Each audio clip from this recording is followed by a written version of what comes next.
พระโลวเจ้าเฮโรเมืองพระบาท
ยศและลาภหาไป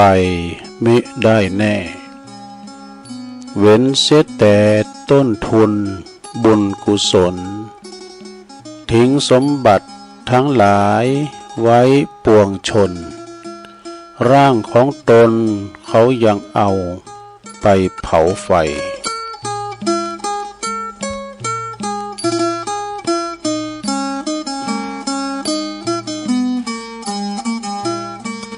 ขอความนอบน้อม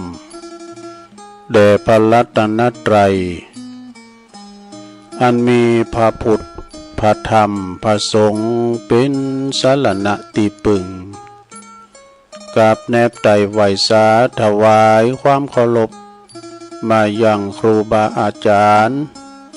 พระมหาเถรานุเถระตันเจ้าคณะพระสังฆาธิการ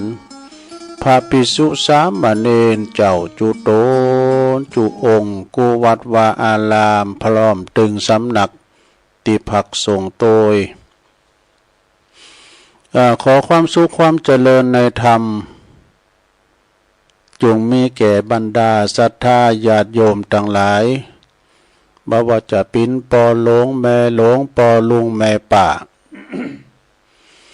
ปินปีป่าน่ะเอาอาศรัทธาตีนจองห้องวัดเนาะเฒ่าแก่หนุ่มกำใจยิ่งต่างหลาย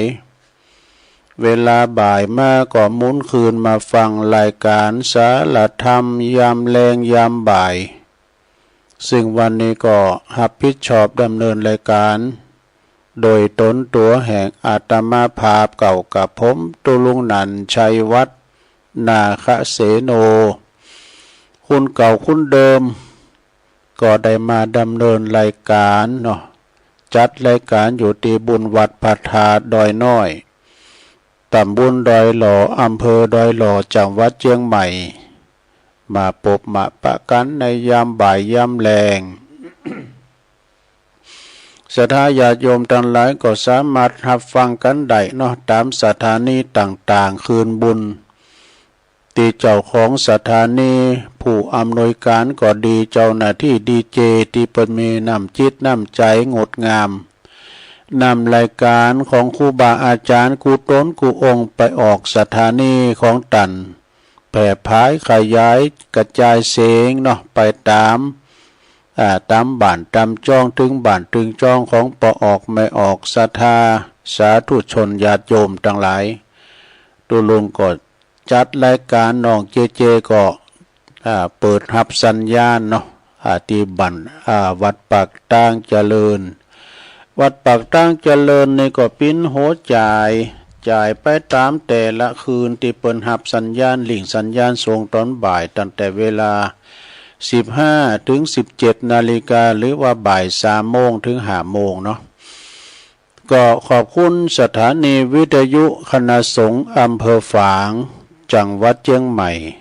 คืน FM 100.25 เมกะเฮิรตซ์เนอร์พี่น้องฝางไม่อายใส่ปาการก็ฟังกันอยู่ณเวลานี้ขอบคุณสถานีวิทยุคลื่นพระพุทธศาสนาการศึกษาและวัฒนธรรมของวัดไฟหินเนอร์ FM 104.50 เมกะเฮิรตซ์เนอร์องค์ขลุงในเมืองก็ฟังกันไปขอบคุณสถานีวิทยุมนต์เสียงธรรมจากอำเภอแม่แจ่มจากอำเภอแม่แจ่มเนอร์วัดบุพาราม FM 106.25 เมกะเฮิรตซ์แล้วก็ขอบคุณสถานีวิทยุบ้านทุ่งเรดิโอ FM 89.50 เมกะเฮิรตซ์อำเภอสันปัดตองของประดมพุทธวงศ์แล้วขอบคุณสถานีวิทยุวิทยาลัยสงฆ์นครลำปางวัดบุญญาวาสวิหาร FM 106.50 เมกะเฮิรตซ์แล้วก็ขอบคุณที่เปิ่นฟังตังเฟซตังไลน์ตังระบบออนไลน์อินเทอร์เน็ตโทรประเทศโทรโลกเนาะตุลุงก็มาดำเนินรายการส่งกระแสเสียงไปกับศรัทธาญาติโยมเนาะท่ามกลางที่ว่าวันนี้ก็เป็นวันพระวันศีลด้วยวันศีลเดิน 11แฮมมานี่8คำเด้อศรัทธาศีลหน้านี่ก็ดับแล้วก็ออกเหลือได้3ศีลแล้วก็ออกวัดสาแฮมแล้วศรัทธามันวันเวลามันโวยนะแป๊บเดียวเนี่ยจะออกวัดสาแล้ว3เดือนเนี่ยศรัทธานะวันเวลาล่วงเลยผ่านไปก็เขาก็ไปวัดไปว่าตามวันละโอกาสบางปองเปินก็กินก็ทานกันแถมหลายวัดอยู่ที่เปินห่างกินห่างทานเดิน12นี่ก็ยังแถมหลายวัดวันนี้ก็ตั้งวัดเขาก็ไป2ตีเนาะพาเนนเขาไป2วัดก็ยังจะมีทำหลายวัดเนาะกินสลากหากไม่เปินว่าคือมันคล้องจองกันไปศรัทธาญาติโยมตานสังกาตานตุนเงินกานี่ก็แล้วแต่ที่เปิ้นจะกินจัดต้านกันวันละโอกาสชิ้นหน้านี่ก็เป็นวันที่2กันเนาะเป็นเดือนดับนะเตียงคืนของเดือนดับนะก็ประตูหมอน6จะปิดแล้วเนอะพยายามได้ตานไปหาตั้งญาติกาวงศาเจ็ดเจนข้าคูณปีนเก้าก็เจนข้าคูณปีนแดนแสนเจนข้าคูณปีนขนาดเนอะก็กินตานไปตานแล้วตานแถมก็ได้ปิดสังแล้วเนอะตานเนี่ยปู่ย่าตายายเฮานะเฮาเขายังกินถึงวันแล้วก็ออกวัดศาลาพระเจ้าแล้วก็จะปิ้นเทศกาลงานบุญกฐินแต่ละวัดอันนั้นก็การละตานเดินเดียวนะเป็นพุทธบัญญัติว่าเดินเดียวตึกเดินยีปิงเดินยีปิงนี่ก็เป็นเดินสุดท้ายเป็นวันสุดท้ายตึกเตงคืนได้เด้อเลยนั้นไปก็เป็นผ่าป่าไปละ ก็เป็นการต้านผ่าป่าไปการต้านผ่ากฐินนี่ก็โอ้เป็นงานบุญแปลกหลายอย่างด้วยกันต้องกำหนดหลายอย่างมีข้อแม่หลายอย่างเด้อแล้วก็คำว่าผ่าป่านี่มันเป็นอย่างผ่าป่านี่ต้านใดเพราะว่าออกวาสานอกวาสากลางวาสาเอามาสมณเณรตุนเดียวก็ได้เนาะแต่ว่าต้านกฐินนี่เจาะจงว่ามีกำหนดว่าตุเจ้าต่างหากตุนขึ้นไปครบถ้วนไตรมาสจำวาสา3เดือนแล้วก็เป็นตาลบัดเจาะจงด้วยเด้อนะทำกลางสงฆ์ประจัดตกลงกันตกมาได้ลงอากาศหยาดลงในทำกลางสงฆ์เนาะสะดาเนาะดังนั้นวันนี้มาปะกันก็เป็นวันพระวันศีลศรัทธาญาติโยมทั้งหลายเอาก็มาปบมาปะกันวันนี้เนื่องจากว่าอาจารย์พระครูอภิวัฒนวิกรมปนติศาสนากิจบัสามารถบัสดุกที่มาจัดรายการเปิ้นก็ขอตนลงบริหารเวลาแทนกันไปนะศรัทธาญาติโยมเนาะวันนี้ก่อนไหนๆก็มาแล้วน้อมนำเอาพระธรรมเทศนาเด้อศรัทธาได้ฟังกันจะอ่านธรรมศรัทธาได้ฟังเด้อแล้วก็จะเล่านิทานไก่ปูโจงฟังโดย ปินจะได้ก็ลองฟังกันไปเถอะเนอะแต่คุณฟังเมื่อแรงอีกก็ฟังกันบ่ป้อนหลายเพราะเนื่องจากว่ามันเป็นวันพระวันศีลโดยเปิ่นไปวัดไปว่าไปฟังน้ำฟังธรรมกันอยู่ไหนก็ฟังได้เนาะอีปอยอีเมเขาได้เปิ่นภาษามาที่จะเดินเหินไปฟังทางวัดก็จูอตุลุงเนี่ยเนาะฟัง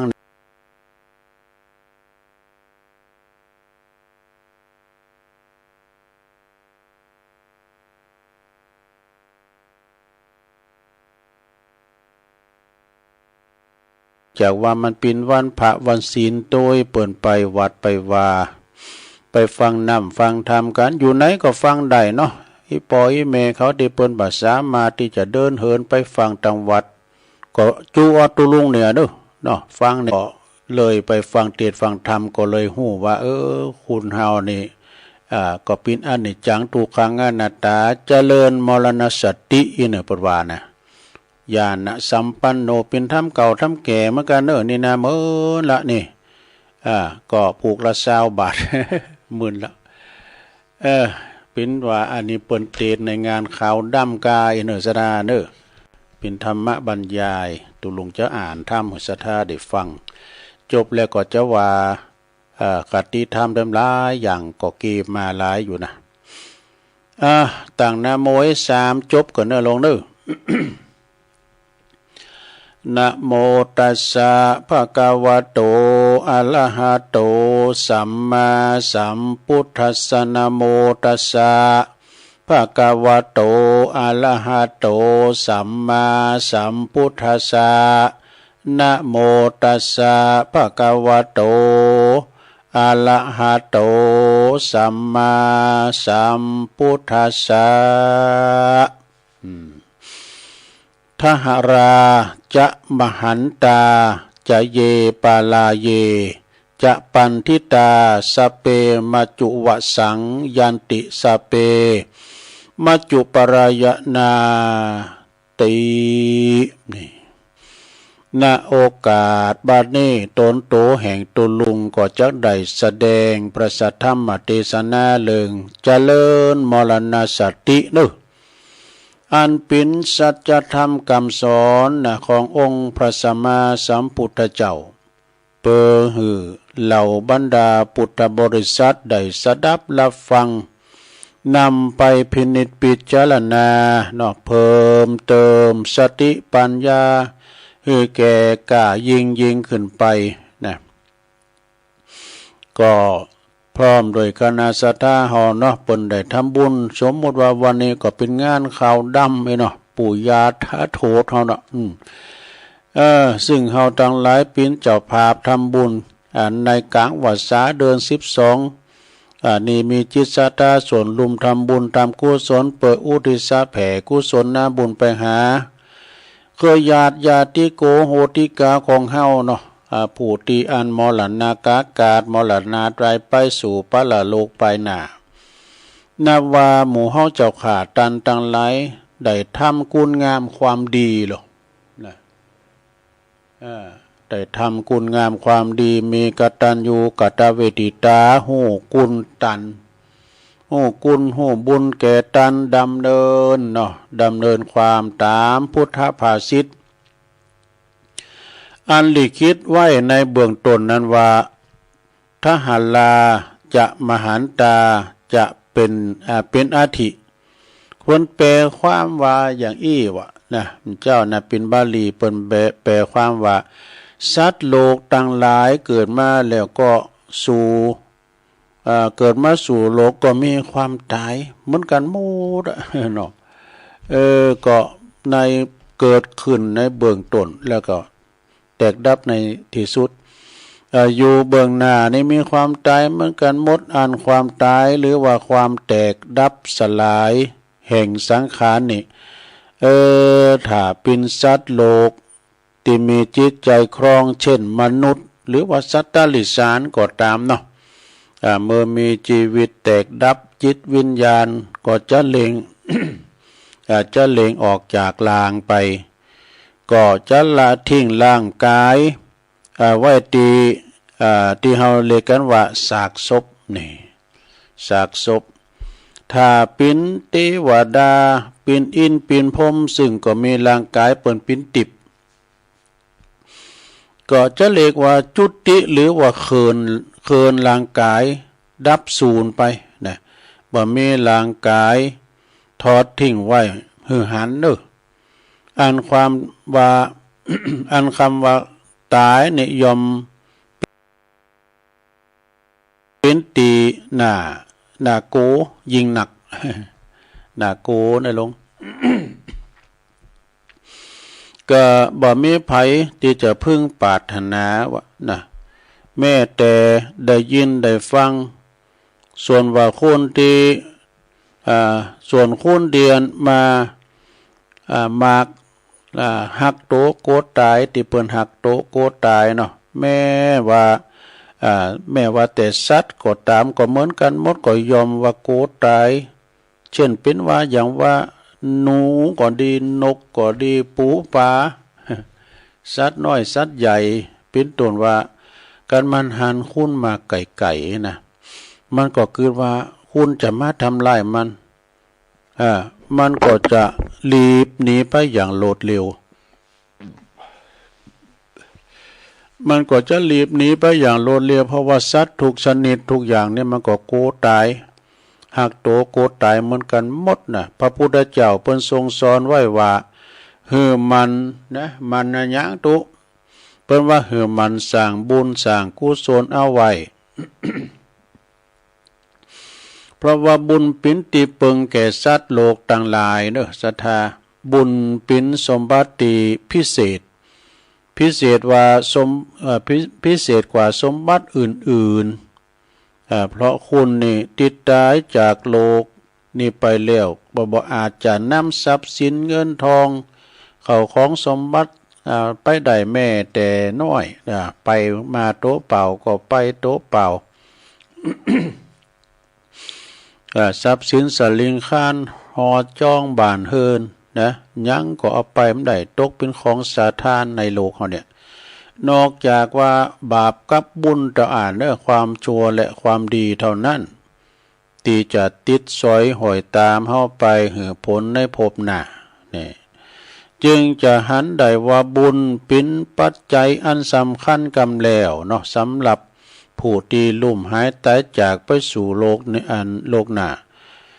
ตายจากโลกนี้ไปสู่โลกหน้านะศรัทธาเจ้าขาทั้งหลายได้หันแล้วว่าความตายนี่เป็นสิ่งที่เฮาหลีกเลี่ยงบ่พ้นไปได้เนี่ยเพราะฉะนั้นเฮาเกิดมาแล้วก็ต้องนึกถึงความตายเสมอเนาะเพราะว่าคือถึงความตายอันจะมีแก่ตนเรียกว่ามรณสตินึกถึงความตายอันจะมาแก่ตนแก่โตไปงานศพงานสาก็ดีนะเราก็ไปเฮาทุกคนต่างรอคิวต่างเข้าอยู่ในคิวเหมือนกันหมดคิวไผคิวมันก็มันวันนี้เป็นคิวตันแท้คิวตั้งหน้านี่มันได้หมดเฮานี่นะน่ะทุกคนต่างรอคิวก็จะเป็นอย่างศรัทธาญาติโยมเนาะจะได้บ่ลืมโตลืมตนหวั่นวิตกสะทกสะท้าน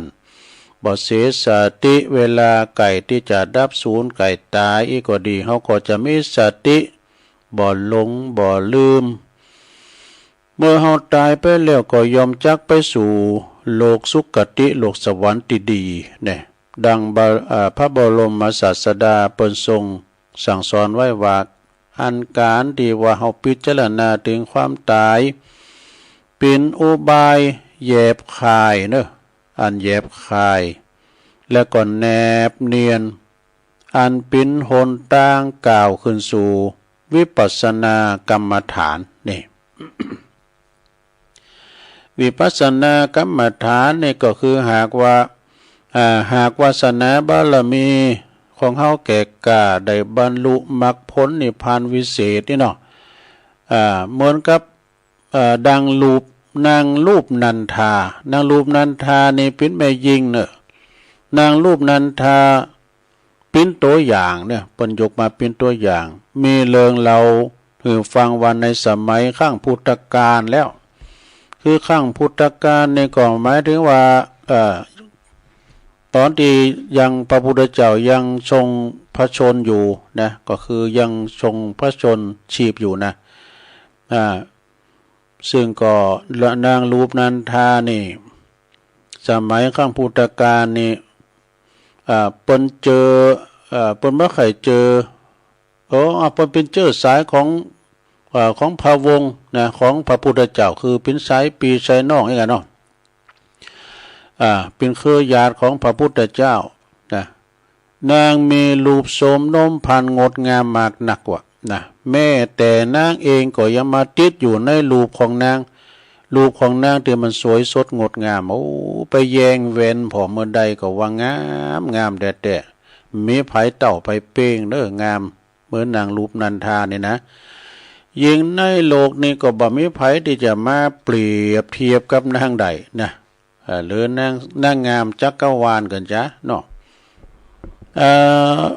เหตุที่นางมีรูปสวยงามนั่นเองนางก็จึงมีใจเย่อหยิ่งยโสวะนะนางก็ทรงกึดอยู่เสมอว่าบรรดาพระประยุรญาติได้ออกโบสถ์กันหมดนะออกโบสถ์อย่าปิ้นไม่ยิงก็โบสถ์ปิ้นพระมณีกันเนาะ ปินพระภิกษุณีปินพระภิกษุณีไปแล้วปินจำนวนมากมายนะในตระกูลของเปิ้นนะส่วนว่านางเองก็บ่อยากที่จะบวชแต่ก็จำใจที่จะต้องบวชตามประเพณีของตระกูลเปิ้น จะหลีกเลี่ยงเสียบ่ได้เนาะเปิ้นบวชก็โตบวชถึงว่ามีศรัทธาก็ตามขอบวชตามตระกูลเปิ้นบวชกันหมดนะแต่นางก็บ่อยากที่จะไปฟังธรรมของพระพุทธเจ้าเหมือนกัน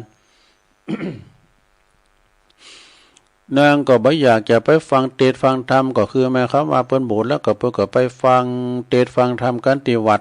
นะนางบ่อยากจะไปฟังธรรมเพราะว่า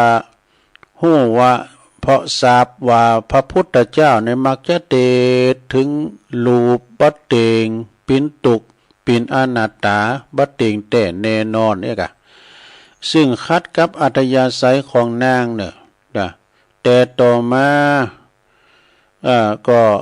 ได้ทราบได้ฮู้จากภิกษุณีอันเป็นพระประยุรญาติว่าพระพุทธเจ้านี่เปิ้นมีรูปสวยงามเด้อนะเปิ้นมีรูปสวยงามทรงแสดงธรรมก็ว่าไพเราะไพเราะจับอกจับใจก็ลองไปฟังพอเด้อแต่ติดอกติดใจเปิ้นจะเป็นผู้ที่องค์แสดงธรรมนางก็เหตุนั้นนางก็จึงใครอยากไปดูรูปโฉมของพระพุทธเจ้าแล้วก็จะไปฟังธรรมอันไพเราะเพาะมนจึงแอบไปนะแล้วลองไปฟังบอกแล้วเขาลำลือกันจะฮือลำเลยนะลองไปฟังเลยแอบไปดูจึงแอบปะปนกับภิกษุณีต่างหลายดูปะปนกันไปสู่วิหารที่พระพุทธเจ้าที่เปิ้นประทับอยู่ในกาลนั้นพระพุทธเจ้าก็ทรงทราบฮู้ดีว่านางรูปนันทาผู้เย่อหยิ่ง เข้ามาสู่วิหารเพื่อจะมาฟังพระธรรมเทศนาแล้วเนาะพระองค์ก็ทรงกึดว่าจะเอาธรรมมาแบบใดมาเทศให้นางได้ฟังจะเอาธรรมผูกได้เนี่ยมาไล่โพดดิจ๊ะ หรือมากกว่านี้ป้านนะสูตรจ้าเนาะว่าไปเลยมันได้สมาได้ลงเนอะ เปิ้นจะเอาทำอันใดก้อนใกล้ตั้งได้จะเอียกเปิ้นปิดเจรณาอยู่เนาะแล้วพระพุทธองค์ก็ทรงฮู้โดยญาณเนอะอันวิเศษของเปิ้นฮู้โดยหูติบว่านางรูปนันทานี่เป็นผู้ที่เย่อหยิ่งพยองในรูปร่างสันฐานของท่านเนี่ยว่างามมีไผเตาไผเป้งเนี่ยกะติดอยู่ในรูปสวยของนางนั่นเองนะในแถบตำบลอำเภอจังหวัดในนี้มันมีไผเตาเป่งนางก็เลยเย่อหยิ่งนะไผจะมาจีบมาเตาะเนี่ยมได้บ่ใจบ้านเฮาบ้านนอกบ้านนาเนี่ยมันต้องไปจีบไปเตาะนะนางเย่อหยิ่งในความงามของนางฉะนั้นพระพุทธเจ้าก็จึงควรจะสอนนางโดยรูปต่อรูปนะรูปต่อรูปนี่นะสัทธาญาติโยมนะดุจดังน้ำหยอกก็เอาน้ำบ่งฉันนั่นนี่พระพุทธเจ้าก็ทรงเนรมิตแม่ยิงคนหนึ่งเนอะนี่เป็นเนรมิตนะสัทธาคุณถึงติมวิหารมีไปหารสักคุณน่ะเป็นเนรมิตเห็นครับเห็นนางรูปนันทาคนเดียวเห็นได้ยนโฉมแม่ยิงคนหนึ่งรูปสวยมากนักเนอะมันนางข้างพระวรกายข้างพระพุทธเจ้าแล้วก็ถวายงานผัดวีถวายวะนะถือวีแล้ววีไปวีมาอยู่ข้างพระพุทธเจ้าอยู่ห่างแล้วก็ปัดวีเราพุทธบริษัททั้งหลายเนี่ยหันแหละนะแต่ว่านางรูปนันทานี่อันพร้อมกันอยู่ในวิหารนี่นางได้หันรูปเนรมิตนั้นคนเดียวเนอะจะหันแต่คนเดียวนะคือพระพุทธเจ้าในปนเฉพาะเห็นนางได้ยนต์โฉมเพียงคนเดียวนางติปัดวีอยู่หันนั้นก็ปัดวีไปทันใดนั่นเองนางรูปนันทาก็หันรูปมายิงตีเตือนปนเนรมิตรนะสวยสดงดงามเหลือกว่าโต๊ะเก่าก็เฮาก็ว่าเฮางามแล้วยังก้านมายิงคุณนันติปัดวีอยู่หันซ้ำงามเลยเฮาเกิดน่ะดูโอ้เนื้อฟ้ายังมีฟ้าอยู่รู้ไหนนะ เหนือยามาฮ่าก็ยังมีคาวาซากิมีแล้วก็คาวาซากิ ก็มานึกน้อมเอามาเปรียบเทียบกับตนว่าไม่ยิงผู้ที่สวยกว่าตนนี่นี่มันหลายเต่าเนี่ยงามเลยเฮาหลายเต่าเอ้ยกะก็มีความสิเนหาในรูปยิงผู้นั้นนะทันใดนั่นเองนะ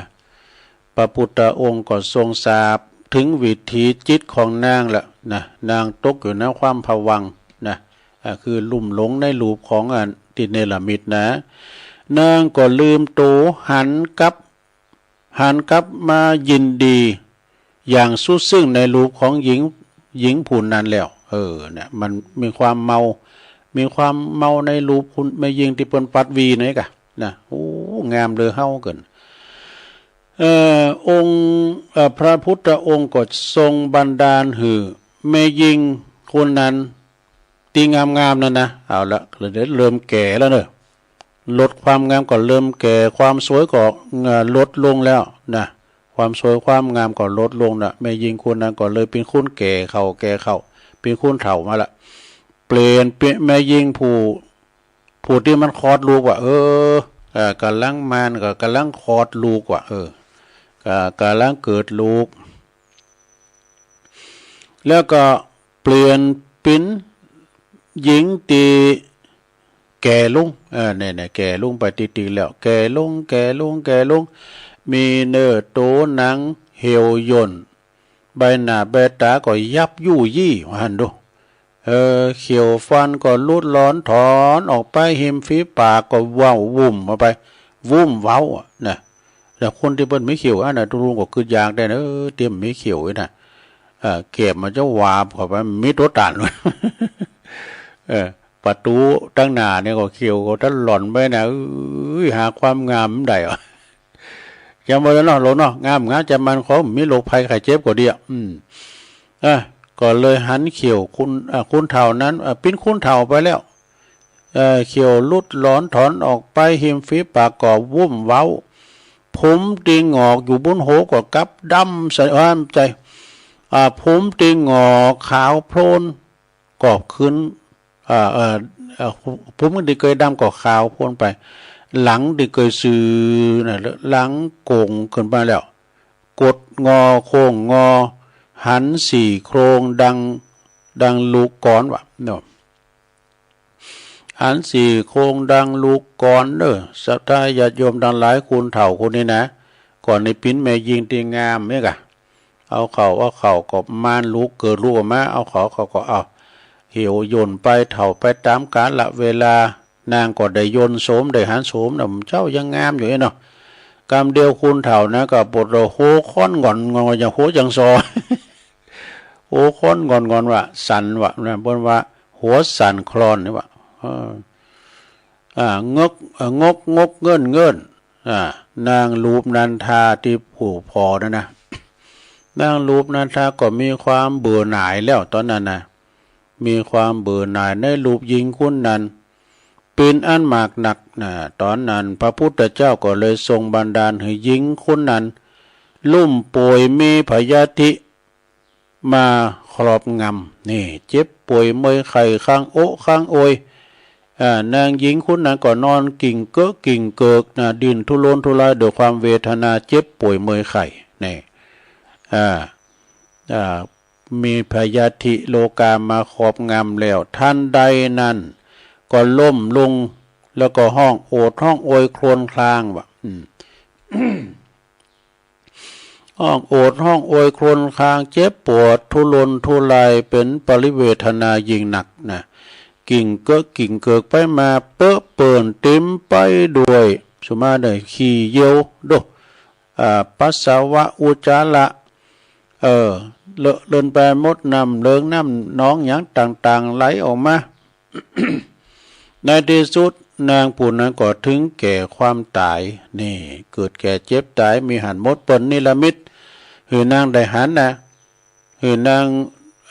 ได้หันโยนโสมว่าคุณตีงามก็ตายคุณตีบ่างามบ่หล่อบ่เล่าก็ปิ้นก็ตายนะในกาลต่อมาบ่เมื่อนาน ก็ยังจะมีนอนซ่อนใส่เดี๋ยวยัวเยียไปมาไปหมดดูน้ำมีน้ำเลิงน้ำน้องไหลเยิ่มออกมาจากทวารทั้งเก้าก็คือไหลออกตั้งหูตั้งตาตั้งจมูกตั้งปากทวารนักทวารเบาส่งกลิ่นเอาเหม็นไปทั่วบริเวณขยะขยแยงนะหน้าขยะขยแยงเดียวมาแล้วอันฝูงอย่างที่มันจังเงินสอบสากศพฝูงแห้งฝูงกามาแล้วเนอะฝูงแห้งฝูงกาก็ลุงมากันลุมกันแย่งเยื่อแย่งกินจิ้นกินเนื้อแย่งกินกันวะนะเป็นอันสัตว์ที่มันกินสากศพนี่นะอย่างเป็นแห้งเป็นกาเอกะท่านใดนั้นนางก็ได้สติพิจารณาถึงสากศพนั้นนะว่าหันเป็นของบัดเตงตูเป็นของบัดเตงแต่แต่เจ้าก็จัดงามผิวพรรณวรรณะเปล่งปลั่งบ่ได้เหลือกระดูก เป็นของบัดเตงเป็นอนิจจังแต่เป็นทุกขังเป็นอนัตตาเนี่ยนางเกิดพิจารณาเนาะตัวตนตัวของเฮานี่ก็คงจะมีรูปงามเพียงใดก็ตามต่อไปต่อมาก็จะแก่อีกแล้วก็จะต้องเจ็บแล้วก็จะต้องตายเป็นอย่างหญิงผู้นี้เหมือนกันกะเนาะก็จะเป็นอย่างเช่นเดียวกันบ่มีทางที่จะหลีกเลี่ยงไปได้เมื่อนางได้พินิจพิจารณาถึงอสุภะต่างหลายต่างจิตของนางก็เลยสงบนิ่งเป็นสมาธินี่ดิ่งลงสู่วิปัสสนากรรมฐานเนอะก็เลยบรรลุมรรคผลมรรคผลธรรมวิเศษพร้อมโดยอุบาสกอุบาสิกาก็พร้อมกันฟังธรรมนะอันพร้อมกันฟังธรรมอยู่นาทีหันก็ของพระพุทธเจ้าในกาลนั้นทุกคนนั้น พระพุทธเจ้าทรงสอนไว้ว่าบุคคลใด มันเจริญมรณสตินึกถึงความตายหือไว้หือเสมอมันละเพราะว่านั่นแหละคือดีเปิดจะหือกิเลสตัณหาบ่หือมาครอบงำจิตใจหือได้ลุ่มหลงมัวเมาในทางชั่วร้ายบางคนเคยนึกถึงความตายอันเป็นสัจธรรมนะมีแต่ว่าบางคนบอกเคยนึกถึงความตายนะอันเป็นสัจธรรมมีแต่ความลุ่มหลงมัวเมาด้วยโลภะโทสะโมหะเนี่ยโลภอยากได้ของเขาคิดพยาบาทปองไล่เขามีความโกรธคิดประทุษร้ายต่อผู้อื่นโมหะนี่ก็มีความลุ่มหลงด้วยมีแต่ความลุ่มหลงมัวเมาในสิ่งชั่วที่ชั่วพิษศีลพิษธรรมนะอันเกี่ยวข้องไปโดยอบายามุขคือทางเสริมนะเมื่อถึงกาลตายจากโลกนี้ไปก็จะได้ไปตกนรกทุกข์เป็นทุกขเวทนามากหนักส่วนว่าผู้ที่มีแต่ผู้ที่สั่งแต่คุณงามความดีมีหืดตานหักษาศีลเมื่อโอกาสความตายมาถึง เมื่อโอกาสความตายมาถึงก็คุณงามความดีได้สร้างไว้ก็จักเป็นสมบัติปัจจัยเด้อติดตามตนโตเฮาไปจะนำไปสู่สุคติดี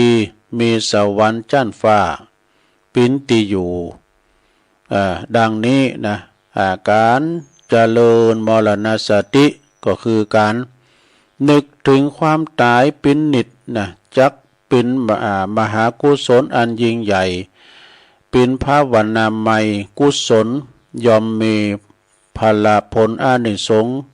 ทรงให้ได้บรรลุมรรคผลนิพพานดังตีตุลุงได้จี้แจ้งแสดงธรรมาก็จะพอสมควรแก่กาลเวลาก็จะขอสมมุติอยู่ที่ลงปงไหวเปงเต้าอีเอวังก็มีด้วยปกาละชะนีสาธุ สาธุสาธุเอาจบลงไปศรัทธาญาติโยมทั้งหลายปิ่นเจริญมรณสติรูปนันทาผู้เย่อหยิ่งในรูปของตน จบลงไปก็เป็นธรรมบรรยายก็เป็นธรรมก่อมบ่เสียนบ่ยาวเนาะศรัทธาก็ได้ใจความได้ใจความไปแล้วนะต่อไปตุลุงก็จะปันป้อนธรรมไม่กันเด้อเอาป้อนรวมกันเด้อสัพปิติโยวิวัจจันตุสัพพะโลโกวินาศตุมาเตภวัตวันตะลายโยสุขีติคายุโกภวะอาภิวาตานาสีลิสานิจังวุตตาปัจจายโนจัตตาโลธรรมาวัตันติอายุวันโนสุขังปะลังเอาแล้ว จบลงไปเนาะสัพพะทานังธรรมะทานังจินาติเมื่อว่าทำจบลงไปแล้วเอาอย่างมาว่าแถมตุมีแถมอยู่เนาะมีแถมอยู่จะเอาอันนิทานธรรมเรื่องปีดก้ามจังก้ามมาเล่าสู่จู้กันฟังได้หมด เป็นนิทานที่มาในชาดกเนอะศรัทธาญาติโยมทั้งหลายก็ฟังกันไปตามแบบฉบับเนาะแบบฉบับไปอันนี้ก็จะเป็นนิทานธรรมแถมเรื่องหนึ่งเนอะอุบาสกผู้เลี้ยงดูบิดามารดาเป็นจะใด ก็ลองฟังพอก่อนศรัทธาญาติโยมทั้งหลายก็เดี๋ยวตอนสองก็จะเอานิทานเรื่องไก่เหล่าปะกอยบ้าใจไก่จุ้นเหล่าปะกอยเป็นไก่โจ้งเด้ออันนี้นะก็เดี๋ยวจะเล่าให้ฟังอันนี้เรื่องอุบาสกผู้เลี้ยงมารดาจือนันทบัณฑิตนี่เลี้ยงมารดาในพินเมนะลงเด้อถ้ามารดานะถ้าว่าบิดาในพินปอนะมาอูในตุเปิ้นฮู้แล้วตุยังมีนิทานอีกเรื่องหนึ่งนะกิละดังได้ฟังมาเด้อ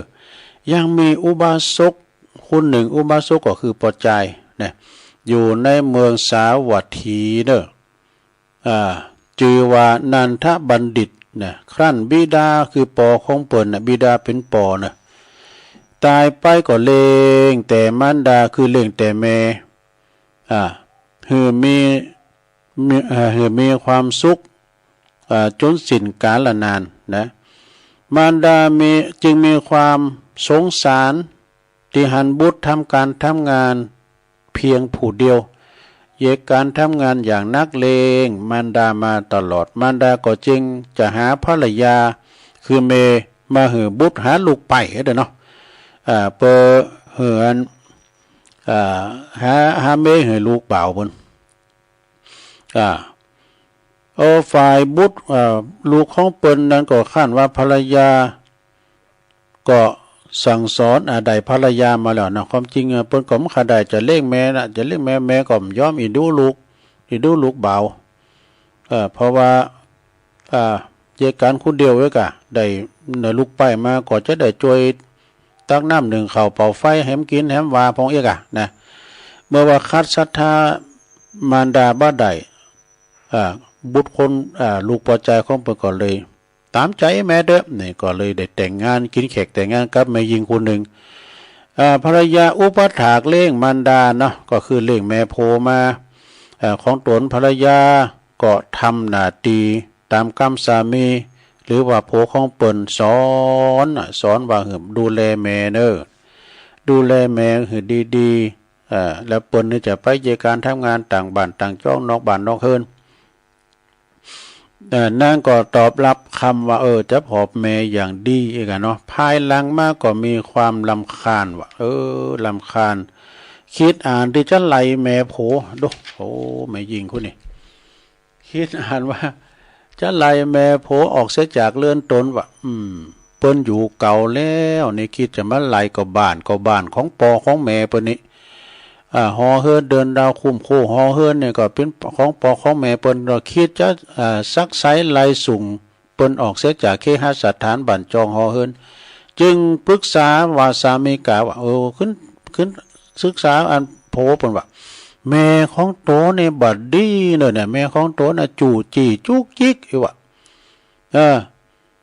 กินแล้วก็ว้ำได้กินจุ่มซ้ำๆแจ้งด่าเนี่ยมันใส่ไฟเปิ้นน่ะจุ่มซ้ำๆแจ้งด่าหมูด่าหมาด่าเป็ดด่าไก่ด่าเขาด่าของอันด่าเปิ้นพี่นะอีดูเฮ้ยดึงวันน่ะสู้ไปยาการสู้ไปหูขี่เอาสุมาดิสู้ไปหูขี่สุมาเด้อลงเด้อมันสามเนาะมันใจคืนอ่ะอีตัวนี้ก็ว่าไปเรื่อยๆนะมันเป่าโหมันเป่าใส่โปมันดอกมันจุหลอกความจริงแม่สูเนี่ยมันขี่จมขี่แซมมันไข่ปิ้นปุ้ยเลงยางว่าไปตะพือน่ะเปิ้นซอหามาหือแต่นี่อย่าหือแกอยู่เลื่อนของเฮาเลยสูนะหือซักบักสายลายสูงไปออกเสียจากเคหสถานบ้านจ้องเฮานี่เถิดว่ะหือแกไปอยู่ตามอัธยาศัยของแกเตอะอีว่ะตังสุตราสามิโกฝ่ายสามีกาเนี่ยสามีนั้นได้ฟังภรรยาสีภรรยาว่าดังนั้นแล้วก็บังเกิดปุตโตอัดอ่านอยู่ในใจจึงมีวาจาออกไปว่าพัทเถดูก่อนเจ้าผู้ปิ้นเจ้าผู้มีหน้าตีหน้าอันเชิญนี่นะอันเจริญมารดาของข้าพระเจ้านี่นะคือแม่ของข้านี่แก่ชราแล้วถ้าขับไล่แล้วเลิกจากเคหสถานเนี่ยแล้วเพิ่นจะสมควรไปอยู่ที่ไหนเปิ้นเถียงด้วยตัวของข้าเนี่ยใหญ่มาเนี่ยก็ย้อนเปิ้นเลี้ยงมานี่ใหญ่นากาบ้านก็เพราะว่าพ่อแม่ดูเลี้ยงมาเนี่ย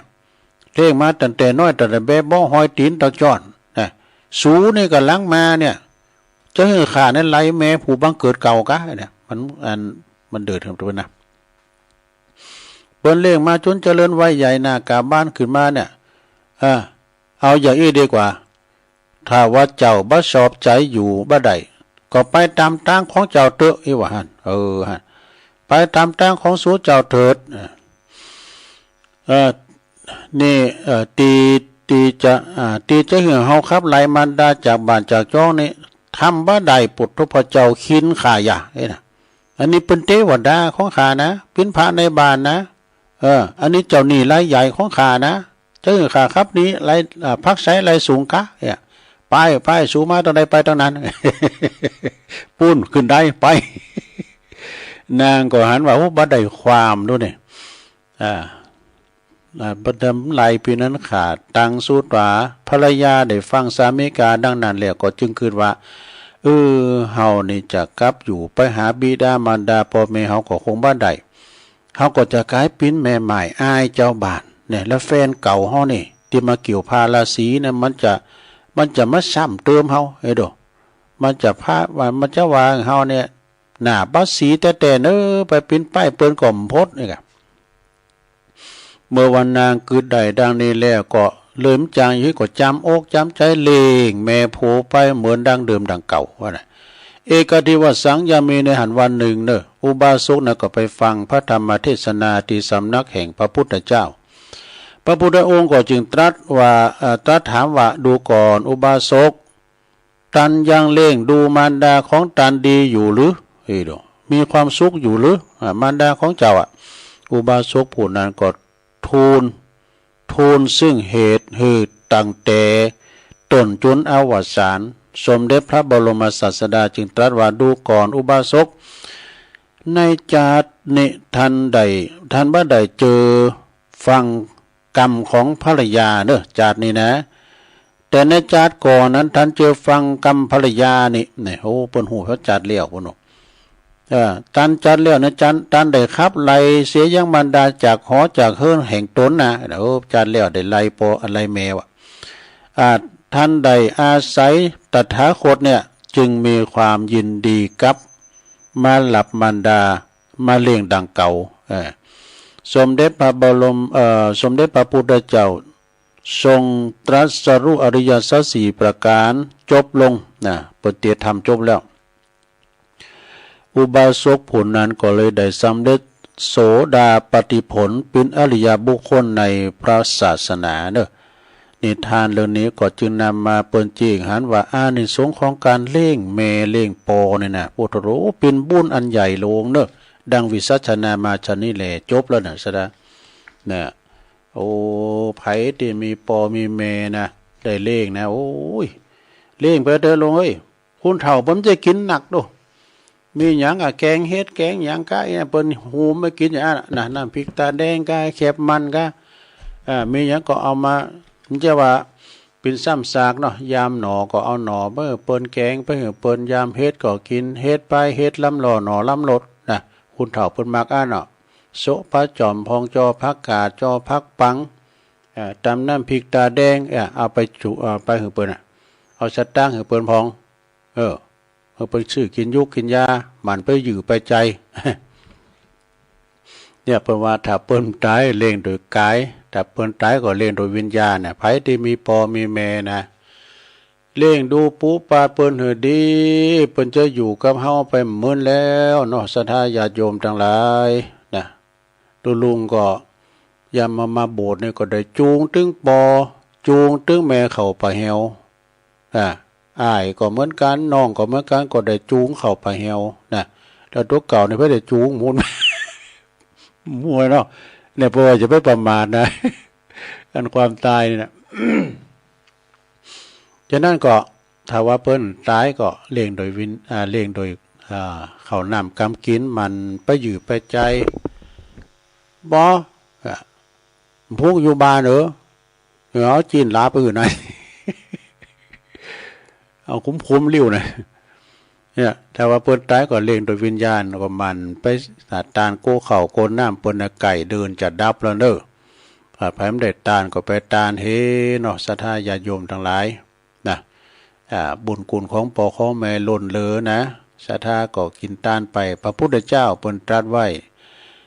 ทิศเบื้องหน้าก็คือพ่อแม่ของเฮาเนี่ยบุตรพึงบำรุงด้วยสถาน5 1เปิ้นเล่งเฮามาก็เล่งเปิ้นตอบ2ทำกิจธุระของเปิ้น3ดำรงวงศกุลของเปิ้น4ประพฤติตนเป็นคนดีคนดีเป็นคนควรรับทรัพย์มรดก5เมื่อว่าพ่อแม่เฮาลงหลับดับขันไปแล้วทำบุญทานกู้เข้าให้เปิ้นเด้อศรัทธาญาติโยมทั้งหลายจบธรรมะเฮ็ดเอาอีกก่อนเนาะศรัทธาญาติโยมทั้งหลายบัดนี้สถานการณ์น้ำนี่นะวิกฤตเนอะล้นขึ้นมาตามที่หันในเฟซในไลน์ในข่าวกำลังมาถึงตังเจียงใหม่พี่ก็ล้น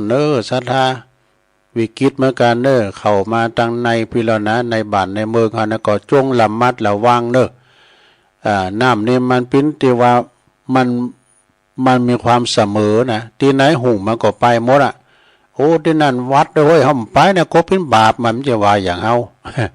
มีความสม่ำเสมอโอ้อันนั้นโฮงพักเลยโอ้มาย่ำโกตำรวจจับมันโทมหมดเนี่ยศรัทธาญาติโยมก็ระมัดระวังน้ำกำลังคืบคลานเข้ามาเปิ้นถึงเตือนอยู่นะเตือนว่าระวังกับน้ำกับทานเนี่ยอุทกภัยทางแม่สายเนี่ยพุทโธเปิดกันแล้วจะฟื้นฟูกันนี่ศรัทธาโอ้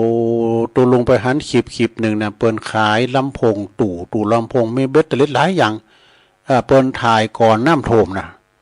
โอ้ตู่ลำโพงกั้มอย่างนะมีจะหลายหลังน้ำโถมไปมีหลงเพดานก็พังหมดบรรจุเพดานบนอันนี้นี่ลบจากศูนย์ไปเลยนะซะนะเป็นดีเอ็นดูเอาชีวิตรอดก็พอเกิดเนาะมันเป็นอย่างเป้ใดใหม่เสียให้หน่อยก็ซ้อหากันให้ใหม่นะอย่างที่ไหนก็ที่บ้านเนี้ยก็บ้านไซมูนนี่ก็โลเฮินเปิ้นดึงล้างน้ำพังทลายหมดนี่เปิ้นก็ล้างก็ล้างอยู่ได้มื้นหน้าน่ะบนแปลงบ้านจัดหม้อน่ะมันอยู่ไก่น้ำปิ้งเนาะน้ำมันควากมาก่อนเฮาได้ยินฟังธรรมอย่างน่ะไม้ใกล้ฝั่งเนาะบัดนี้มันบ้านใกล้ฝั่งก็ปังกระดังลงไปโอ้เป็นดีอินดูเปิ้นก็กำลังกูนี่ยืมศีลมาเนี่ยอยู่กำลังโมนนะเนาะ ก็ทำให้ฝนตกน้ำหลากน้ำไหลก็ระมัดระวังเด้อสดาญาโยมอยู่บนดอยในตุลุงเหลียวพอนี่เหลือมาแบบนะตีอันฝ่ายดอยหน่อยแถมบทรุ่นสปริงเวย์บทนะสดาญาโยมตุลุงยอบย่างกันเนาะตุลุงจะชันน้ำก่อนพักเบรกคำเดียวกันเด้อก็เดี๋ยวจะมาเล่าในทานเรื่องไก่ปู้โจง พิจารณาก็ลองฟังก่อนเด้อสถานการณ์น้ำท่วมก็เป็นดิโกเจริญพรก่อน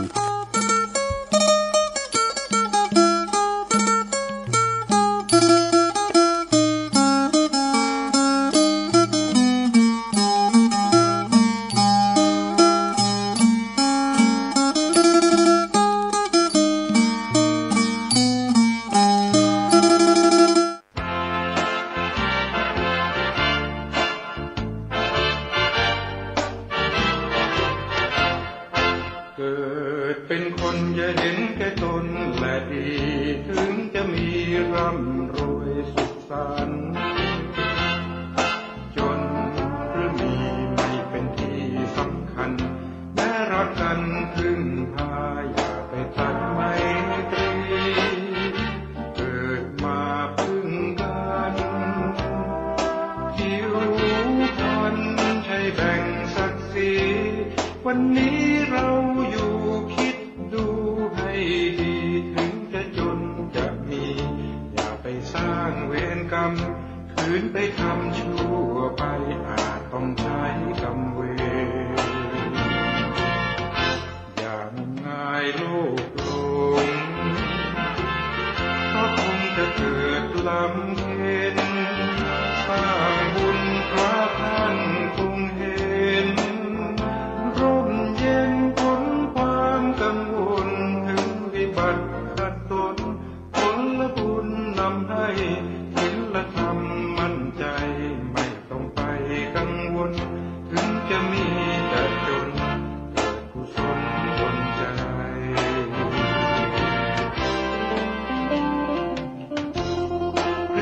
ประกาศที่คุณชวนโทษคนเสน่ห์คนสำคัญหมายในการนรชาติที่วางวายมาลายสิ้นทั้งอินทรีย์ที่ชั่วและชั่วดีจำไว้ในโลกาเกิดเป็นคนอย่าเห็นแก่ตนและดีถึงจะมีร่ำรวยสุขสันต์จนหรือมีไม่เป็นที่สำคัญแม้รักกันพึ่งพาอย่าไปตัดไมตรีเกิดมาพึ่งกันผิวพรรณใช่แบ่งศักดิ์ศรี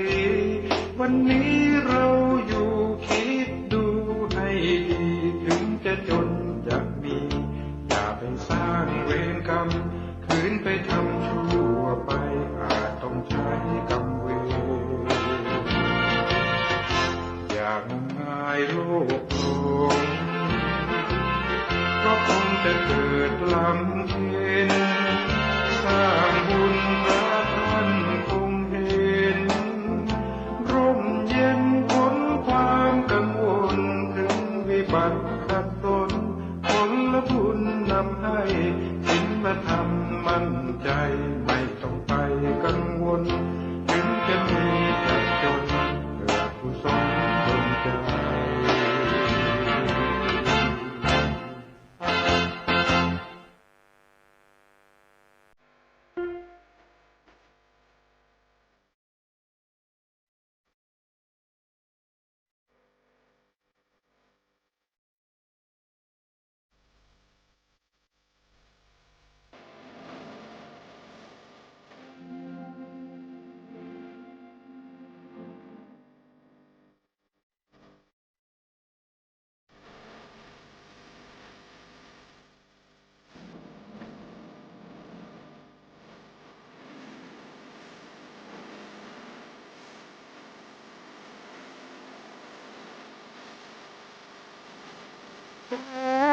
รักว่า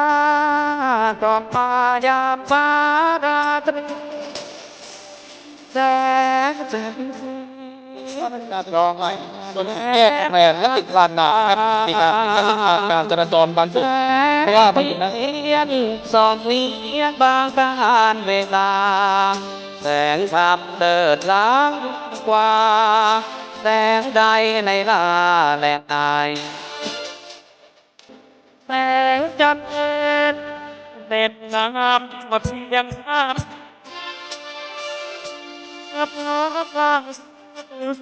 บางแอบก็ได้แอบกางบานแต่ต้องการกางบานกับกับกับแต่ทางต้องทำมาสิบางหายหายห่างกัน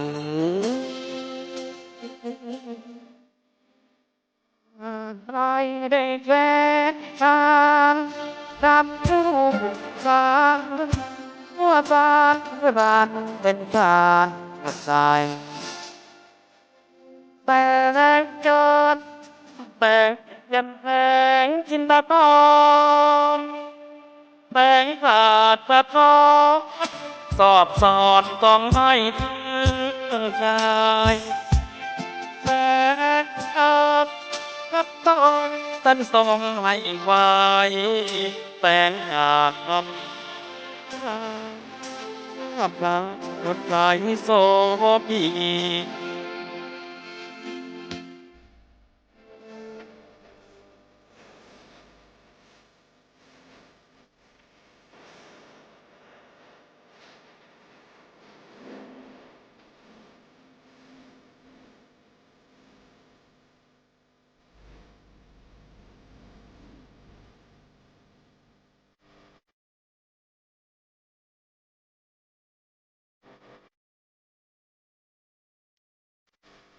แสงทางส่องนำมาถึงไปทุกคืนวันไม้เหือดหายห่างหัน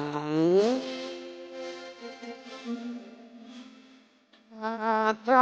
ได้แวกทางทำทุกการหัวการรักเหตุการณ์ใจแสงจันทร์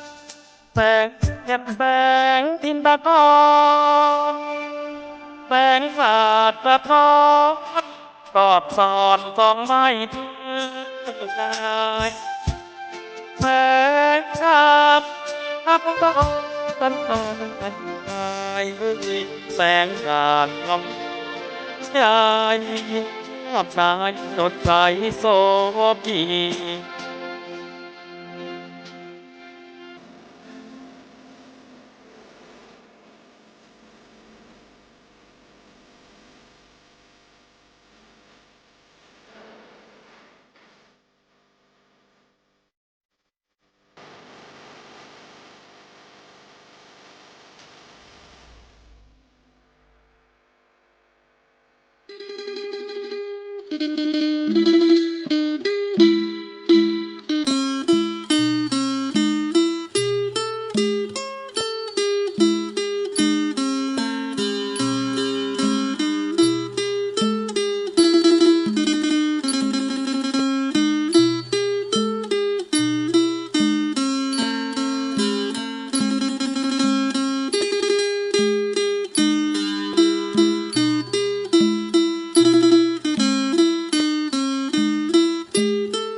เอาแล้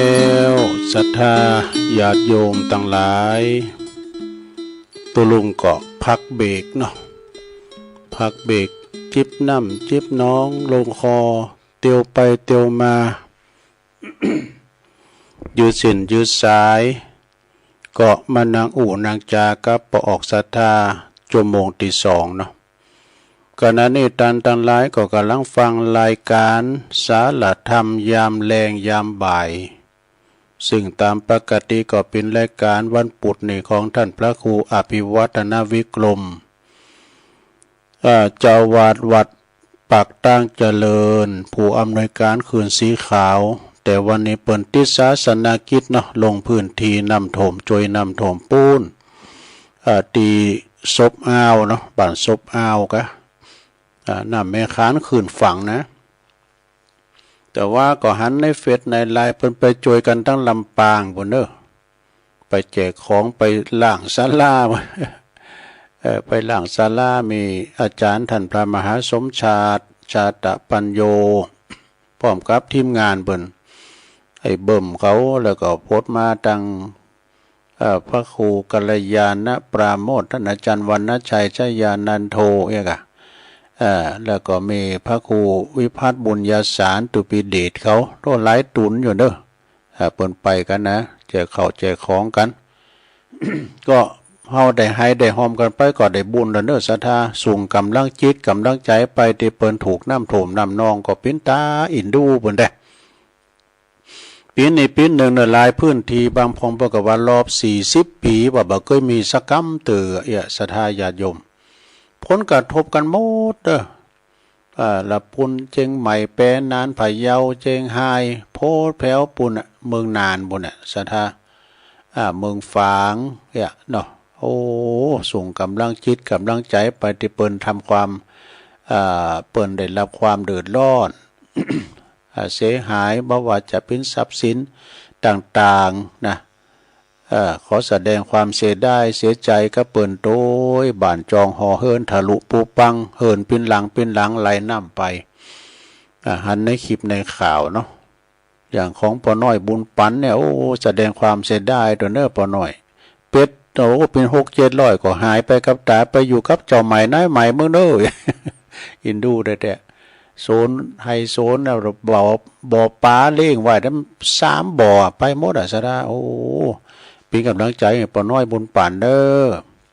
แล้วก็หลายท่านที่เปิ้นประสบอุทกภัยสูญเสียหลายอย่างซะนะสูญเสียหลายอย่างบัดเดี๋ยวนี้ก็การฟื้นฟูเนี่ยมันจะเป็น3 เดือนบ่ย่ำแล้วเด้อแล้วเด้อซะนะคุณดินออกจากคุ้มจากโหเพิ่นนี่นะก็มันแห้งซ้ำบกเข้าทำแล้วดินมันก็อย่างปูนั่นน่ะ ฉะนั้นก็ขอเป็นกำลังใจเนาะศรัทธาก็มีข่าวสารงานบุญเล็กน้อยวันนี้เปิ้นธรรมสัญจรการที่ขวงแก้วอารามทั้ง3เนาะของวัดสันเมืองเนาะวัดอาจารย์เน้นหลักเปิ้นมีธรรมสัญจรตำบลหนองโยงตำบลหนองหล่องตำบลวังพางเปิ้นไปจุไปรวมกันไปฟังเทศน์ฟังธรรมกันนะแล้วก็เปิ้นก็ได้ฟังเทศน์จากเมตตาธรรมอาจารย์พระครูประทีปธรรมธาดาเจ้าคณะอำเภอเวียงหนองล่องเลยนะ อันนี้ข้อมูลจากพระอาจารย์เน้นหลักเนอะนะก็ไปฟังเทศน์ฟังธรรมกันที่วัดเตียนคณะสงฆ์อำเภอดอยหลอนี่จะมีขึ้นในวันที่10 ตุลาเนี่ยก่อนออกวาสาติศีลเนี่ยนะก็จะมีธรรมสัญจรบวรร่วมใจเรียกว่าพรรษาสัมพันธ์ถึงถึงโครงการมีถึงไปในไปนอกไปในก็มีคณะสงฆ์ไปนอกก็มีตั้งองค์การบริหารส่วนตำบลโดยชมรมกำนันผู้ใหญ่บ้าน เปิ้นจะจัดการที่วัดพรหมมงคลท่าล้อนี่พรหมมงคลท่าล้อเนอะถึงอำเภอไปหันโมดเนาะเจ้าคณะตำบุญรองตำบุญนะไปรวมกันเจ้าอาวาสทุกวัดแล้วเปิ้นจะแจกข้าวแจกของเด้อไปลุงทะเบเนะบางทีอาจจะได้รถถีปิกบ้านปิกจองเป็นการสมนากุลเนอะนะไผจะเอาไปหอมก็เอาไปรถถีเป็นก้านนี่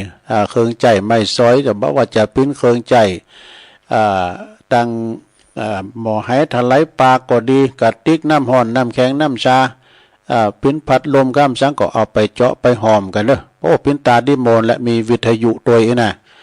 วิทยุไปออกเบอร์ก็ยังก็เปิ้นจับสลากกันนะเนาะอย่าเบิ่งคิดสลากกันนะโหเปิดประกาศรายชื่อดอกไปลงทะเบียนน่ะเปิ้นจะแจกเบอร์มีกูปีอ่ะนะปีแล้วก็ดีวัดพระธาตุโขงขาวปีก่อนนั่นก็มีที่นี่ก็ที่วัดพระธาตุดอยน้อยฝนตกนะฝนเจอฝนหน่อยนั่นก็วันที่10ตุลาเนอะไปลุ่นรางวัลกันไปฟังเทศวันนั้นก็ได้รับความเมตตาจากหลวงพ่อพระครูอาทรวิสุทธิคุณเปิ้นปิ้นเจ้าคณะอำเภอหางดงเจ้าอาวาสวัดหนองตองเปิ้นจะได้มาเป็นองค์แสดงธรรมเนอะอันนี้ถ้าว่าไปแล้วก็นักเทศดาวค้างฟ้าเนอะเทศได้พุทโธประทับใจฟังง่ายหม่นอกหม่นใจเนอะก็ปากันไปถึง2ฝั่งปิ้งพี่น้องวังผางก็มาเนอะ พี่น้องทางวังผางก็ปากันมาฟังได้เนาะแล้วก็ในวันที่เสาร์เก่านี่เปิ้นจะกินสลากหลวงกันที่วัดพระพุทธบาทตากผ้าเนอะพระอารามหลวงเปิ้นจะมีงานสลากพัฒทหารที่วัดพระพุทธบาทตากผ้าแล้ววันที่28ก็นอกที่วัดปรกฟ้าเนาะในเมตตาธรรมหลวงพ่อพระครูสุนทรปัญญารัตน์เจ้าคณะตำบลหนองโยงเจ้าวัดปรกฟ้านะเนาะแล้วก็วันนี้เหมือนเนาะสันบาธรรมสัญจรที่วัดดอนชัยป่าเดชแล้วพระกาเนาะแม่นนฝากประกาศมาแล้วก็ในวันที่18วันที่28นี่ก็ป่าต้องคันธารามเนอะเพิ่นจะมีงานสลากเหมือนกันเนอะป่าต้องคันธารามอยู่กลางบ้านกลางจ้องในเขตตำบลตาตุ่มอำเภอป่าซางเนาะโดยเมตตาธรรมอาจารย์พระครูสุคนทศิลวิมลเจ้าคณะตำบลตาตุ่มเจ้าวัดป่าต้องคันธารามพร้อมถึงคณะสงฆ์หลาย10รูปเนอะที่วัดป่าต้องคันธารามงานสลากหักใหม่แล้วก็จะมีตีปุณนำเด้อที่วัดมงคลเวรุวันบ้านปังกดตันในเมตตาธรรมอาจารย์พระครูพระอธิการเกษมศรัทธาที่โกเนาะบ้านแม่กำนันเขานะก็วันที่28เพิ่นจะต้านสังโลงเด้อแล้ววันที่29ก็ไปปักกันที่วัดแม่ขานหลังถ้ำมาวัดหลังถ้ำในเมตตาธรรมอาจารย์พระอธิการนรินทร์โลจโนเพิ่นจะต้านสลากโลงจะต้านสังโลงเด้อวัดตุพิลินเขานะที่วัดหลังถ้ำธรรมสัญจรแล้วก็ประกาศทำการวันที่18เนาะไก่มาแล้วได้ออกวันเสาร์แล้วเดี๋ยว1วันนะ17นี่เป็นวันศีลออกวันเสาร์ศรัทธาเด้อ18นี่เป็นวันแหมค่ำก็จะมีการตักบาตรเทโวกันก็จัดกันหลายตีวัดประธานโดยน้อยตีตุลุงอยู่ในตัวเนี่ยขอเชิญเด้อเจ้าปีในน้องศรัทธาถึง2ฝั่งปิ้งนี่มงครูบาอาจารย์ถึง108รูปก่อนแต่ว่าเพิ่นจะมาตะหืมหัว อะไรนี่มูลไปหมดละแล้วก็ไผจะมาลมบุญกุศลงานบุญใหญ่ก็เชิญวันที่18ตั้งแต่6 โมงเป็นต้นไปนะเชิงบันไดหน้าของวัดพระธาตุดอยน้อยในเมตตาบารมีธรรมหลวงพ่อพระครูสาธุกิจจานันท์เจ้าคณะอำเภอดอยหล่อเจ้าอาวาสวัดพระธาตุเจ้าดอยน้อยเนาะพร้อมด้วยคณะศรัทธาเชิญมาลมตักบาตรกันมีโฮงตาลโดยวันที่18ตั้งแต่6 โมงเป็นต้นไปก่อนตามปกติกุปีนะโฮงตาลก็มีแล้วก็18แต้มตีนึงก็ปุณติวัดเกตกาลามด้วยกันเนาะที่หลวงพ่อพระครูสันติเจติยากรเปิ่นกดจัดกุปีนี่นะที่วัดเกตกาลามเนี่ยได้ยินข่าวว่าน้ำขึ้นนะตำบลวัดเกตเนี่ย น้ำขึ้นก้าบิยังถึงปูนมาก็แห้งแล้วเนาะแล้วทำหลายตีที่เปิ่นมีวัดอาจารย์เน้นหลักแถมเปิ่นมาแปลงอันนี้ทำละนะเปิ่นแปลงอันเนี่ยสั่งเปิ่นมาทำละที่นอกหน้าห้องทรงเลยก็จอภาพ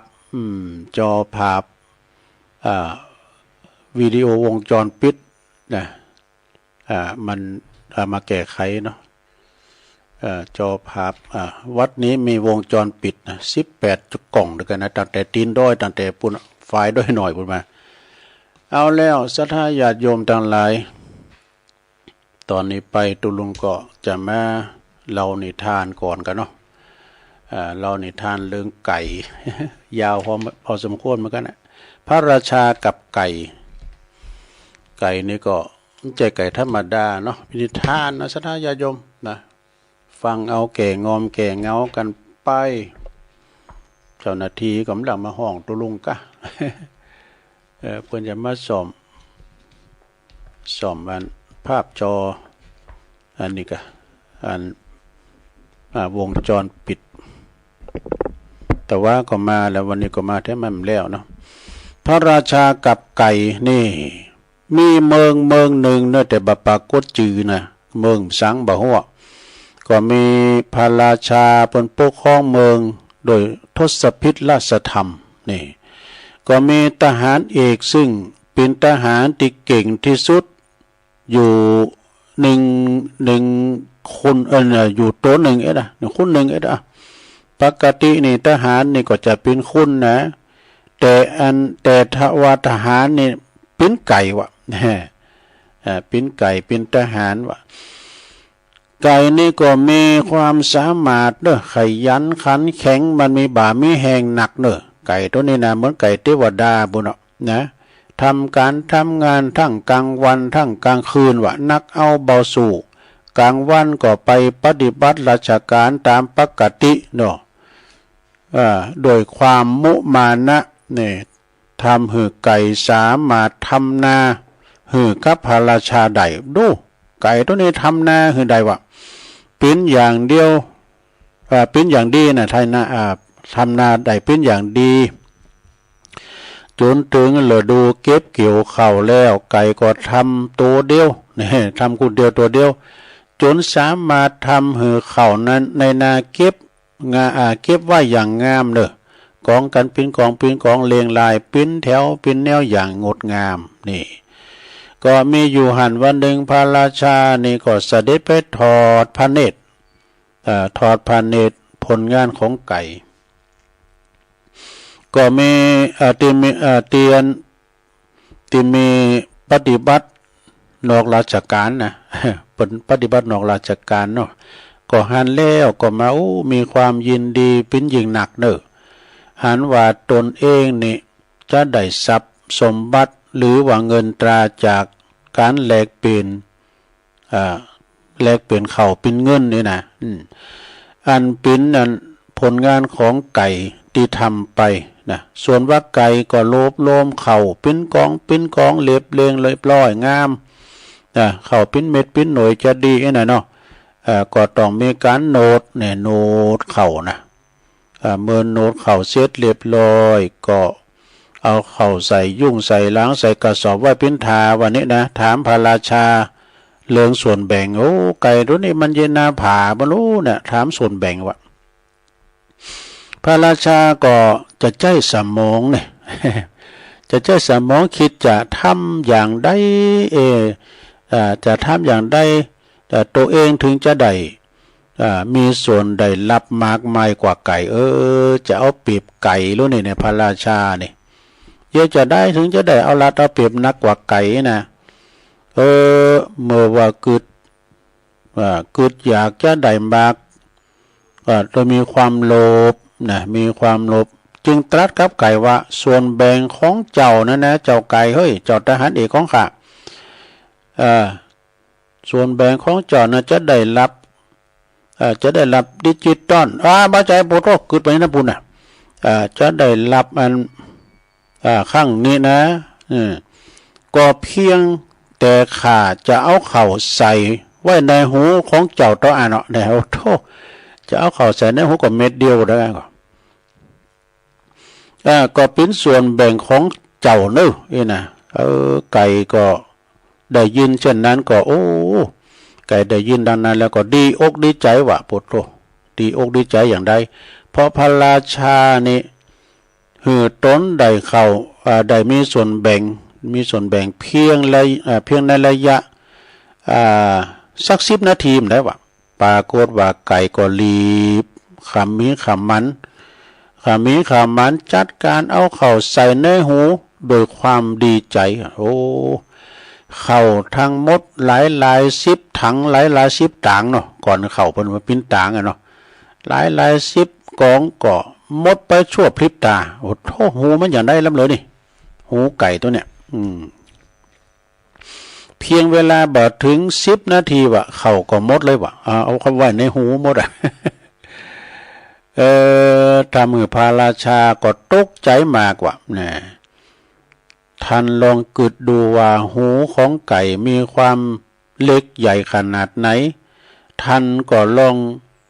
ใจปัญญาพิจารณาดูนี่เป็นวงเล็บไว้นะพระราชาเมื่อหันเหตุการณ์เช่นนั้นแล้วก็บัสสาบจะว่าจะทำจะเอาตัวท่านกับไก่ตัวนั้นอย่างใดเนี่ยพระราชาส่วนว่าไก่เมื่อได้เข้าแล้วเนาะได้เข้าติมหูแล้วมันจะติมเหล้าติมร้องนะ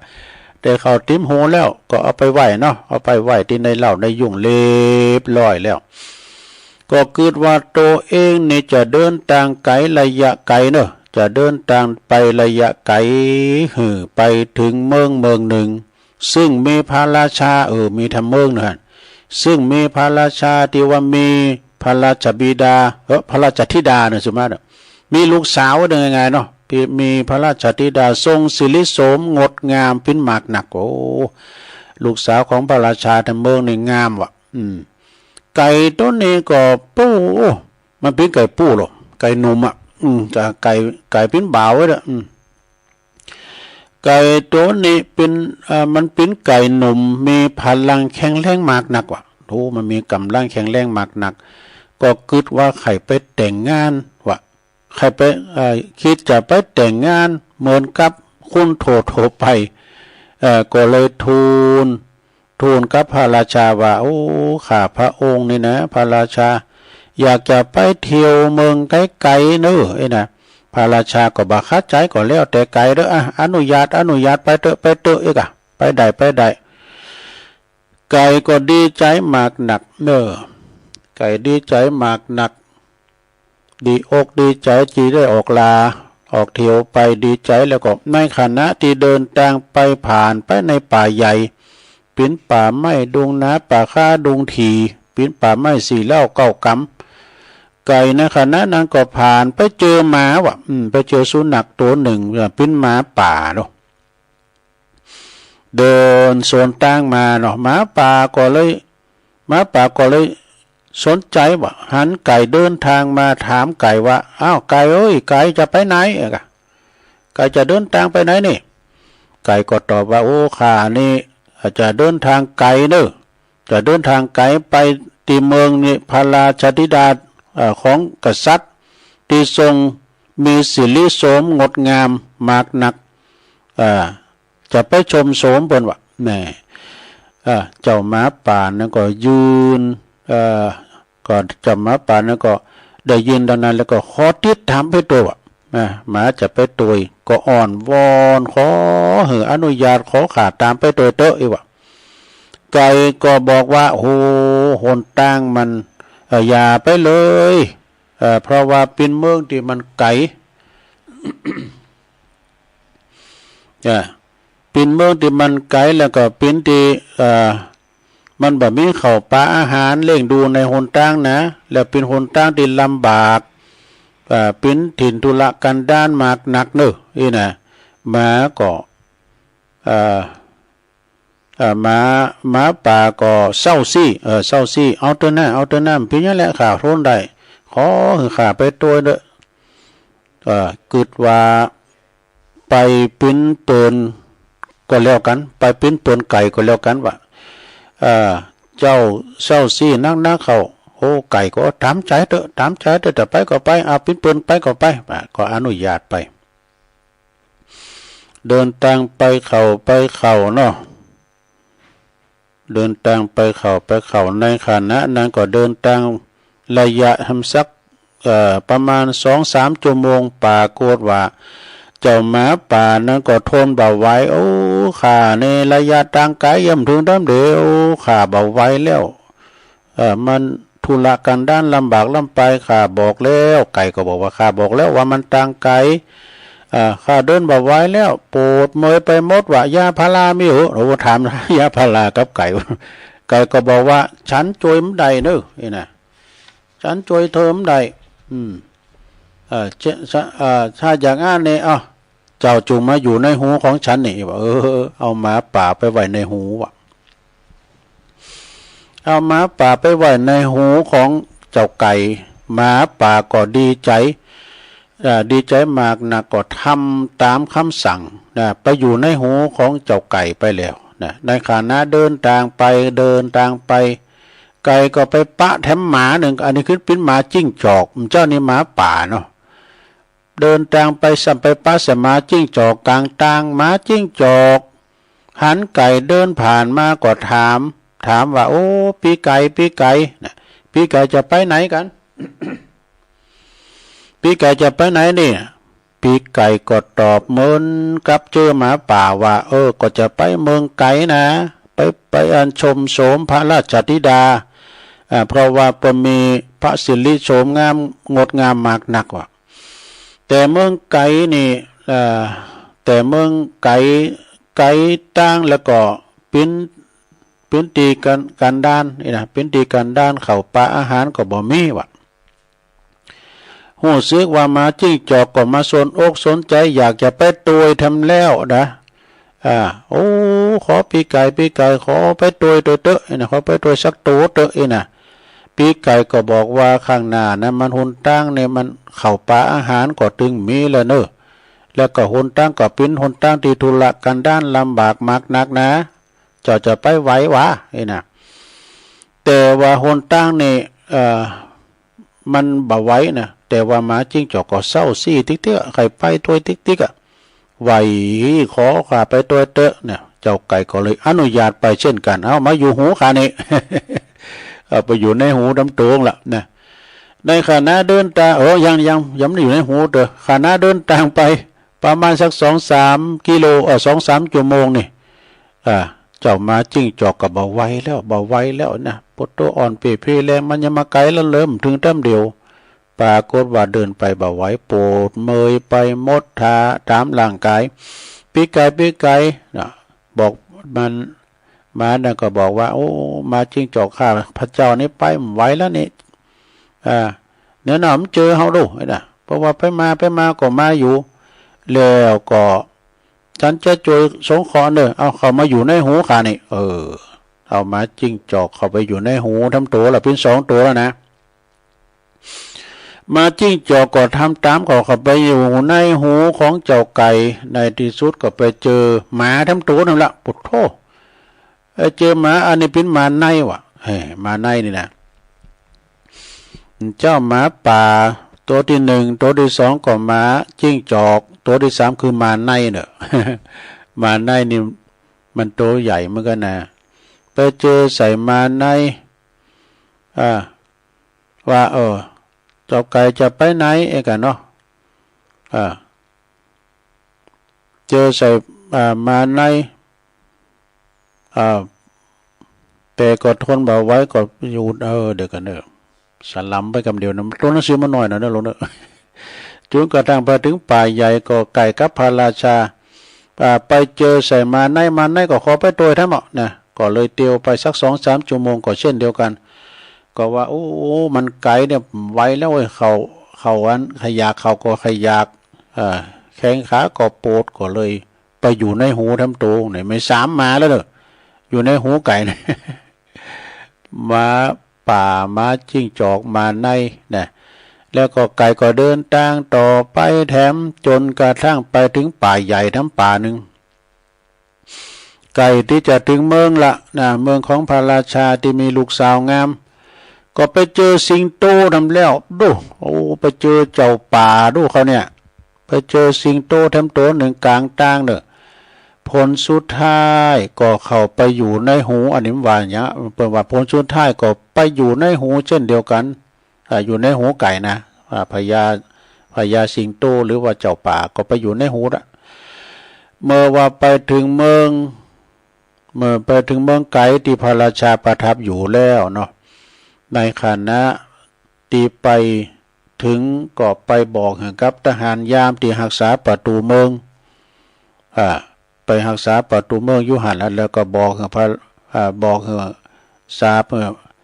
ทหารไปกราบทูลพระราชาหน่อยเหรอ ว่าข้าเนี่ยขอขอไปพบแล้วก็มีความปรารถนาดีจะมาแต่งงานกับพระราชธิดาสัมวาอีกันเนาะอาจจะเมื่อแต่งงานกับพระราชธิดาของพระองค์ตัวเองว่า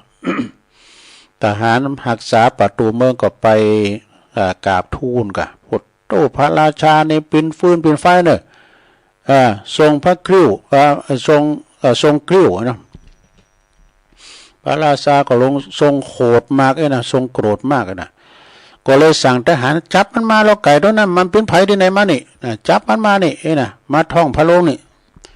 จับไก่มาแล้วเอาไก่ตัวนั้นมาขังไว้ดูจับไปเอาไปขังไว้ก่อนไปขังไว้ที่ไหนเอาไปขังไว้ตีเหล้าอยู่ในเมืองนะปนกับไก่บ้านทั้งหลายวะปนกับไก่บ้านทั้งหลายไก่ธรรมดานี่นะเอาไปขังไว้คอไก่เหล้าไก่เหมือนกันนะเอาไปปนกันไก่ที่มาจากเมืองไก่ก็เล็กหมาออกมาดูเนี่ยไก่วิเศษนะเล็กหมาออกมาเอาหมาป่าออกมาก่อนหมาป่าก็ปรากฏว่าไปกินไก่ของพระราชาให้เสียงมดรื่นนั่น ไปกินไก่บ้านนี่นะของพระราชาให้เสียงมดฝ่ายพระราชาเมื่อโกรธมากแล้วก็ไก่ขาก็บ่เหลือแล้วนะก็บ่ฮู้จะทำอย่างไรก็เลยเฮยย้ายนั้นไก่ตัวเนี้ยไปอยู่คอกใหม่เอาไปอยู่ในคอกแปะนะไปอยู่ในคอกแปะไก่ดีมาจากแดนไก่นะไก่วิเศษนั่นก็ค่ายไปอยู่ที่คอกแปะก็เลยห้องหมาจิ้งจอกออกมากินแปะนะมาดูจัดการกับแปะเสเรียบร้อยนั่นฝ่ายพญาพระราชาก็ตกใจมาก็สั่งให้ย้ายไปคอกใหม่ไปขังว่าที่ไหนไปขังว่าที่คอกแกะคอกแกะมันน่ะก็เมื่อว่าไก่ไปอยู่ที่คอแกะแล้วก็เล็กเอาหมาที่อยู่มาจัดการอันนี้มาในเนาะจัดการกับแกะกินแกะของพระราชาไปหมดเลย ของพระราชาไปเสียงหมดเลยวะนะยามนั้น ยามที่เฝ้าประตู ยามทหารยามที่เฝ้าประตูก็ต้องไปกราบทูลพระราชาทั้ง3ครั้งบะเมียหมูเห็ดเป็ดไก่แกะแปะ หมากินหมดพระราชาก็เลยทรงพระกิ้วทรงกริ้วมาครับสั่งให้เอาไก่ตัวนั้นนะ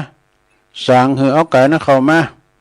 มาตีหน้าพระที่นั่งนี่นะเพื่อจะลงโทษโดยพระหัตถ์โดยมือเนาะของพระองค์เองเนี่ยแต่แล้วเหตุการณ์กับ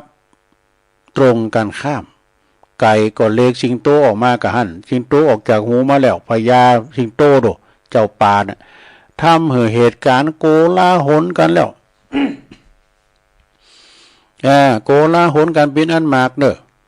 ทหารที่อยู่ไกลก็ดีต่างก็วิ่งหนีกันจะกระเจิดกระเจิงว่ะโอ้มันโกสิงโตโกราชสีสิงโตเนี่ยวิ่งหนีกันจะเลิดเปิดเพิงไปหมดนะในที่สุดเหลือแต่พระราชาองค์เดียวพระราชาก็ได้หาวิธีเอาตัวรอดเดี๋ยวเขาอู่กันได้กันเดี๋ยวก่อนไก่เดี๋ยวอู่กันกันยอบย่างกันเดี๋ยวก่อนสต็อปนะเอาหูไว้ที่สิงโตเอาสิงโตไว้ที่หูก่อนเนี่ยมันกังโดมันกลัวเอาเก็บหูเก็บหูก่อนไปเก็บหูใด ไก่เก็บสิงโตไว้ก่อนมันแย่เขียวใจไก่ก็เลยเอาอันเจิญนั้นสิงโตเก็บไว้ก่อนเนี่ยนะแล้วก็พระราชาก็เลยเจิญไก่เป็นลูกเขย แต่งงานกับลูกสาวแล้วก็ยกสมบัติให้มุกกึ่งหนึ่งดูตกลงไก่ต้นนี้ก็ได้แต่งงานอยู่กินกับลูกสาวของพระราชาอย่างมีความสุขจบสระอันเป็นนิทานนะลงเด้อไปคือหนัก เป็นนิทานพระราชากับไก่กับไก่ฟังเนอศรัทธาญาติโยมทั้งหลายเนาะก็เป็นธรรมดาอันนี้ก่อนนี้มันมีอย่างอี้ดูเอามาฟังนะ สัตว์สิ่งหิงห้อยแต่ก่อนนี่มันปากใดหมดอ่ะเก้าไม้ก็ปากใดว่าสมัยข้างพุทธกาลนี่เนาะ เอามาจากปินิทงนิทานคือศรัทธาได้ฟังกัน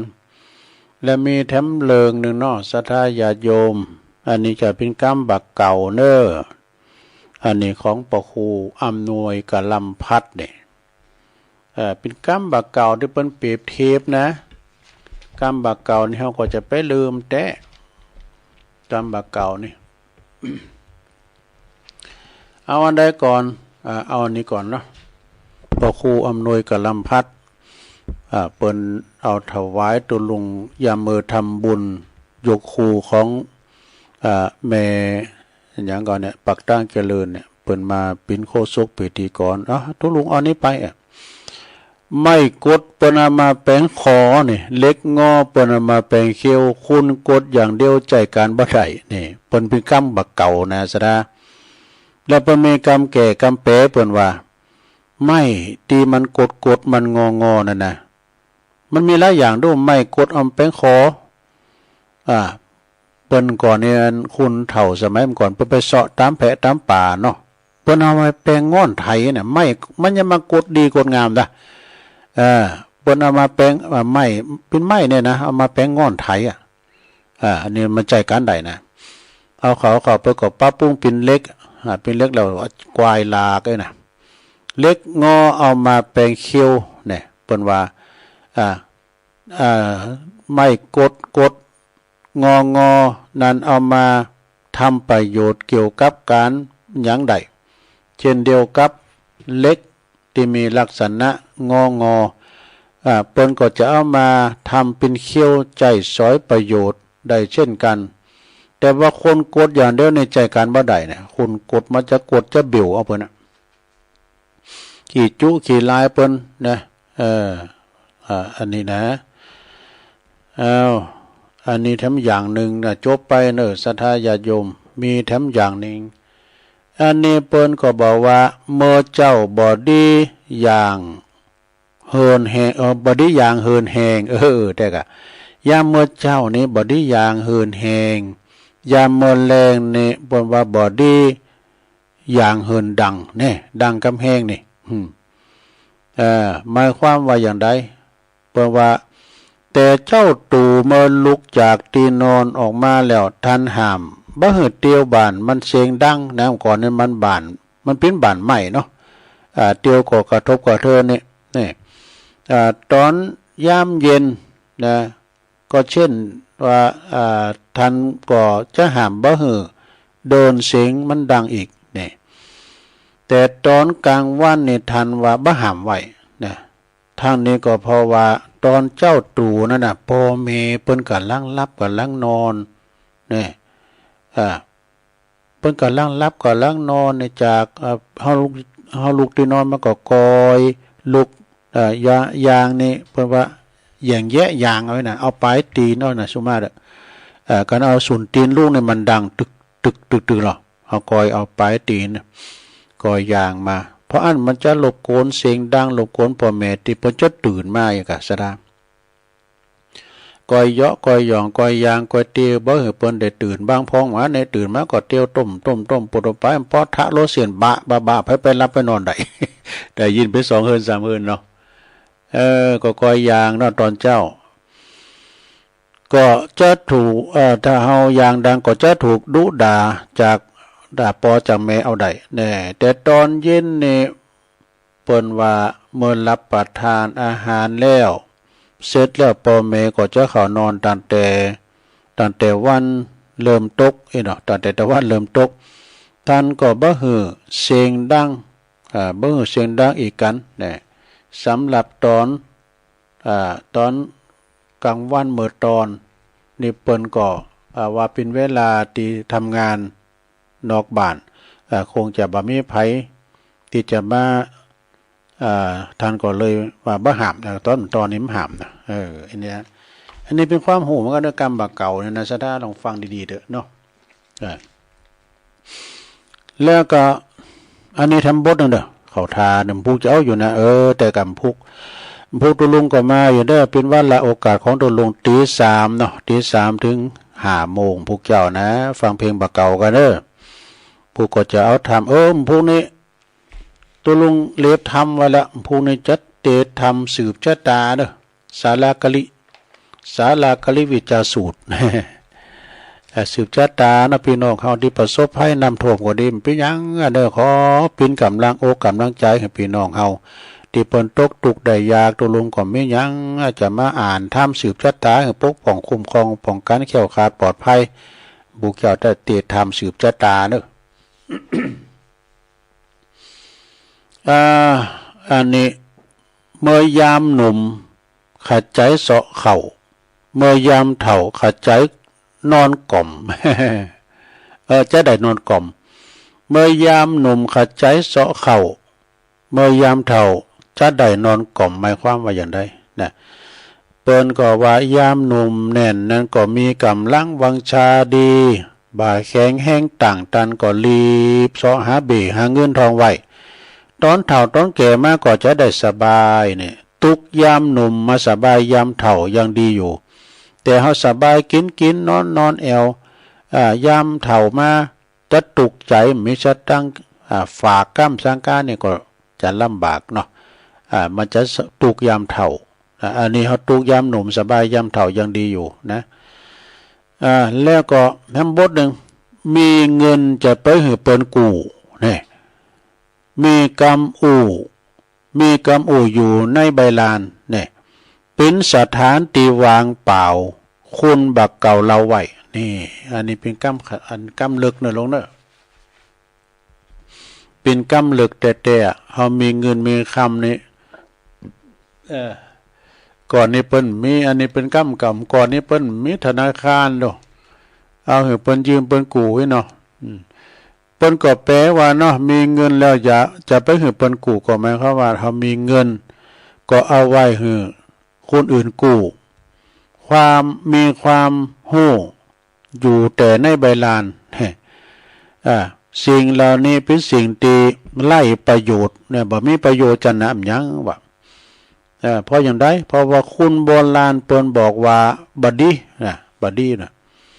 พอมีเงินมีคำแล้วก็ควรที่จะเอามาลงทุนกะทำงานเอามาลงทุนอันอื่นดีกว่าน้ำไปหือเปิ้นกู้เพราะดีบัดดีเนี่ยก็มันจะศูนย์ตึงต้นตึงดอกว่ะ ก็หาตึงตะหือนี่ก็มันมีตัวไอ้ ไปเอาหยังกับมันได้เนาะดักจือกูเตียวนี้ซ้ำไปเอาหยังกับมันได้ แล้วว่าฮื้อห้องเนี่ยอันที่ยืมนั่นน่ะได้ตะหือฮะเนี่ยก็หาก็ตึงตะหือขี้นะแต่มันมีเด้อหาเอาไหนน้ำก็มาโถมนี่ ไปเอาหยังกับมันได้เนาะเดี๋ยวมาถามหมอไหนกันว่าเราจำดักจือกูแล้วเลยเตียวนี้อุ้ยอย่ามาเยฮือดีสัญญาโตนึงก็มีนี่เอาตุกเข้าตัวน่ะเนี่ยเพิ่นว่ารักในโหนรักบ้านนอกเต่าสกอกในเวงนะไม่มันดิมเต้นโหบ่น่ะก็ดูดิถึงไหนเพิ่นว่ามันจะสูญทั้งดอกทั้งต้นนี่คนที่มีความรู้ก็เช่นเดียวกันนะหลวงเด้อบันนำความรู้ออกมาใจให้เป็นประโยชน์นี่เพิ่นว่าคุมในฟักกมจักออกมาสักตัวนะก็เท่ากับไล่ประโยชน์เหมือนกันว่านะมีความรู้นี่มาแบ่งบายนี่เนาะเพราะว่าไว้หายคายไว้อยู่เนี่ยเป็นกระถองกระถามหยังก็ตามได้วิชาความรู้หยังก็ตามนะลูกเนาะก็แบ่งให้กับลูกศิษย์ลูกหาอันนี้ไปประกอบอาชีพเป็นกรรมพยาเด้อนี่นะไปเอาอาชีพอันนี้เด้อทำอันนี้เด้อมันถึงจะล้ำจะรวยมาไอ้น่ะเนาะมีความรู้ก็จะไปเอาไว้กะในใบลานต้องแบ่งบายเปิ้นรับรู้รับทราบกันเนาะสดาญาติโยมทั้งหลายได้ฟังกันไปแล้วมีดำบทนั่นลงเด้อมีแถมบทหนึ่งก็คงจะพอดีเวลาจะได้ตักตายต่างลายพวกเจ้านี่ก็เปิดสายนะสดาเด้อพวกเจ้าถ้าเปิดสายสดาได้โทรกันเข้ามากันไปลูกเจ้าก็ 4 โมงปลายนี่ก็ทั่วแต่ว่า5 โมงนี่ก็ท่านพระครูจะออกเจ้านี่เพิ่นก็ออกนะมีแล้วขัดใจฝากหาบแล้วขัดใจปงลงแล้วขัดใจแก่ขัดใจแก่มีต้นปิ้นต้นปิ้นตีปึงของตนรวมโดยอัตโนนาโถเนี่ยนะมีแล้วขัดใจฝากหาบแล้วขัดใจปงลงแล้วขัดใจแก่ตนปิ้นตีปึงแห่งตนเนี่ยเปิ้นว่ามีแล้วก็หือรีบเอาไปฝากเด้อหาบแล้วก็รีบเอาวางลงแล้วก็รีบแก้ไขตนเองยอมจะเป็นติปึงของตนเองนี่ศรัทธาเขาทาเหมือนกันเด้อศรัทธาเนาะเขาทาเหมือนกันเนี่ยฉะนั้นก็อันนี้เป็นคำบักเก่าโบราณที่ตุลุงได้เอามาเสนอเนาะนำเสนอศรัทธาได้ฟังกันนะอันพวกนี้ก็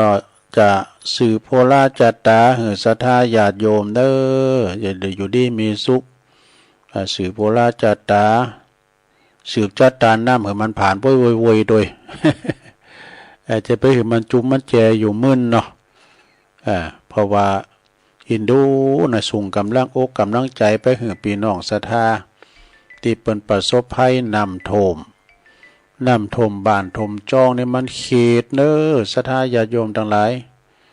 เพราะว่าเหตุการณ์อย่างนี้ไผมันเคยมีมาเพราะว่า40 ปีมันเคยปะว่าศรัทธามันน้ำท่วมใหญ่นะจากนั้นเขาก็ต้องเตรียมการเตรียมงานมันจะมีกับบ้านเฮาเมืองเฮาบ้านเปิ้นเมืองเปิ้นก็เหมือนกันหมดมีผลกระทบหมดเน้อศรัทธาเด้อที่เปิ้นได้รับอานิสงส์ในการยางี้ก็มีแม่ศิรินทิพย์บุญเลิศฟังอยู่เน้อเจ้าแม่ดวงดีแม่จงดีสุมาเนี่ยแม่จงดีเปิ้นว่าเสียได้ฝังวิทยุเสียงบัดดังแต่วิทยุมึงฟังบัดดังกะวิทยุดับไปเสียได้แต่วิทยุดับไปเนี่ยมึงฟังนะมึงฟังในไปตั้งผู้คุมเนอะดีเจเปิดว่อนลุ่มหนักลงไปเสียงมันผ่านะเสียงมันผ่าลดสไลด์ลงมาสักกึ่งนะมันนั้นเสียงมันผ่ามันแบบมันปล่อยลำไปมันผ่าไปมันก็หาปุถุยุดังลำนะกันยงยุทธมณีวันอันนี้ก็ฟังจากปูนบ้านลำปางเนาะบ่อแห้วแม่เดือนเพ็ญทิมวางฟังอยู่เน้อแม่ชีกันทนีสายยะอันนี้เปิ้นอยู่ปุ้นเวงป่าเป่าเนาะวันที่28เด้อวันที่28ไปเดินเนี่ยนะกันยาเนี่ยนะตั้งคณะคืนสีขาวโดยการนำของพระครูอภิวัฒนวิกรมพร้อมด้วยครูบาอาจารย์จัดรายการเนี่ยเพื่อจะไปโจยน้ำโถมตั้งเวียงป่าเป่าเนอะวันที่28พระเจ้าหอมคอพร้อมคุกก็หอมกันมาเนอะเขาคล้องอย่างต่างๆเนาะหอมกันมาวัดพรหมมงคลท่าล้อนี่ก็ฟังอยู่ชมลมสกาย64แม่ชีจินพานีอู่ทองก็ฟังอยู่นะบรรจงกันทวงศ์อันนี้เปิ้นอยู่น้ำดิบเนอเนอะปีใต้โหเนาะกลุ่มพระนักจัดรายการแล้วก็อันนี้โยมยุพินหอมมาลาปีน้อยฟังจากแม่โยกบ้านวัดฝ่ายหินชัดเจนดีเมตตาบารมีธรรมหลวงปอเนอะอันนี้ดอยนกยุงคนดอยนกยุงวัดเกตกาลามในเมตตาบารมีธรรมหลวงพ่อพระครูสันติเจติยากรเนอะไวสานะครับเนอะอันนี้ก็ตักมาตั้งลายแต่ว่ามันเปิดสายเตอเนาะคุณฟังตอนแรงย่ำป้อนหลายเหมือนเจ้าวันบุกเจ้าก็ก้อยเปิดสายศรัทธาได้โทรกันแม่เนาะศรัทธาญาติโยมทั้งหลายน้ำท่วมน้ำนองตันใดพองจ้าอีน่ะวันนี้ก่อนนำเดินรายการมาก็คงจะป้อสมควรเวลาเนาะจะได้ส่งงานให้น้องเจที่อยู่วัดปากทางเจริญจะได้หับส่งต่อไปเนาะวันนี้มาตกมาแตนอาจารย์พระครูอภิวัฒนวิกรมเด้อ แต่ว่าผิดพลาดประการใดก็ขอสุมาอาภัยจะโมนเหมือนเจ้าของรายการเปิดก่อนโมนะอะมอเอีย มันถึงมาหมอเอียผู้จะสืบชะตาเนอะอยู่ดีมีสุขเหมือนกันกูก่อกูคนศรัทธาญาติโยมทั้งหลายโชคดีมีใจเหมือนกันกูก่อกูคนเนอะจัตตาโลธรรมาวาตันติอายุวันโนสุขังปะลัง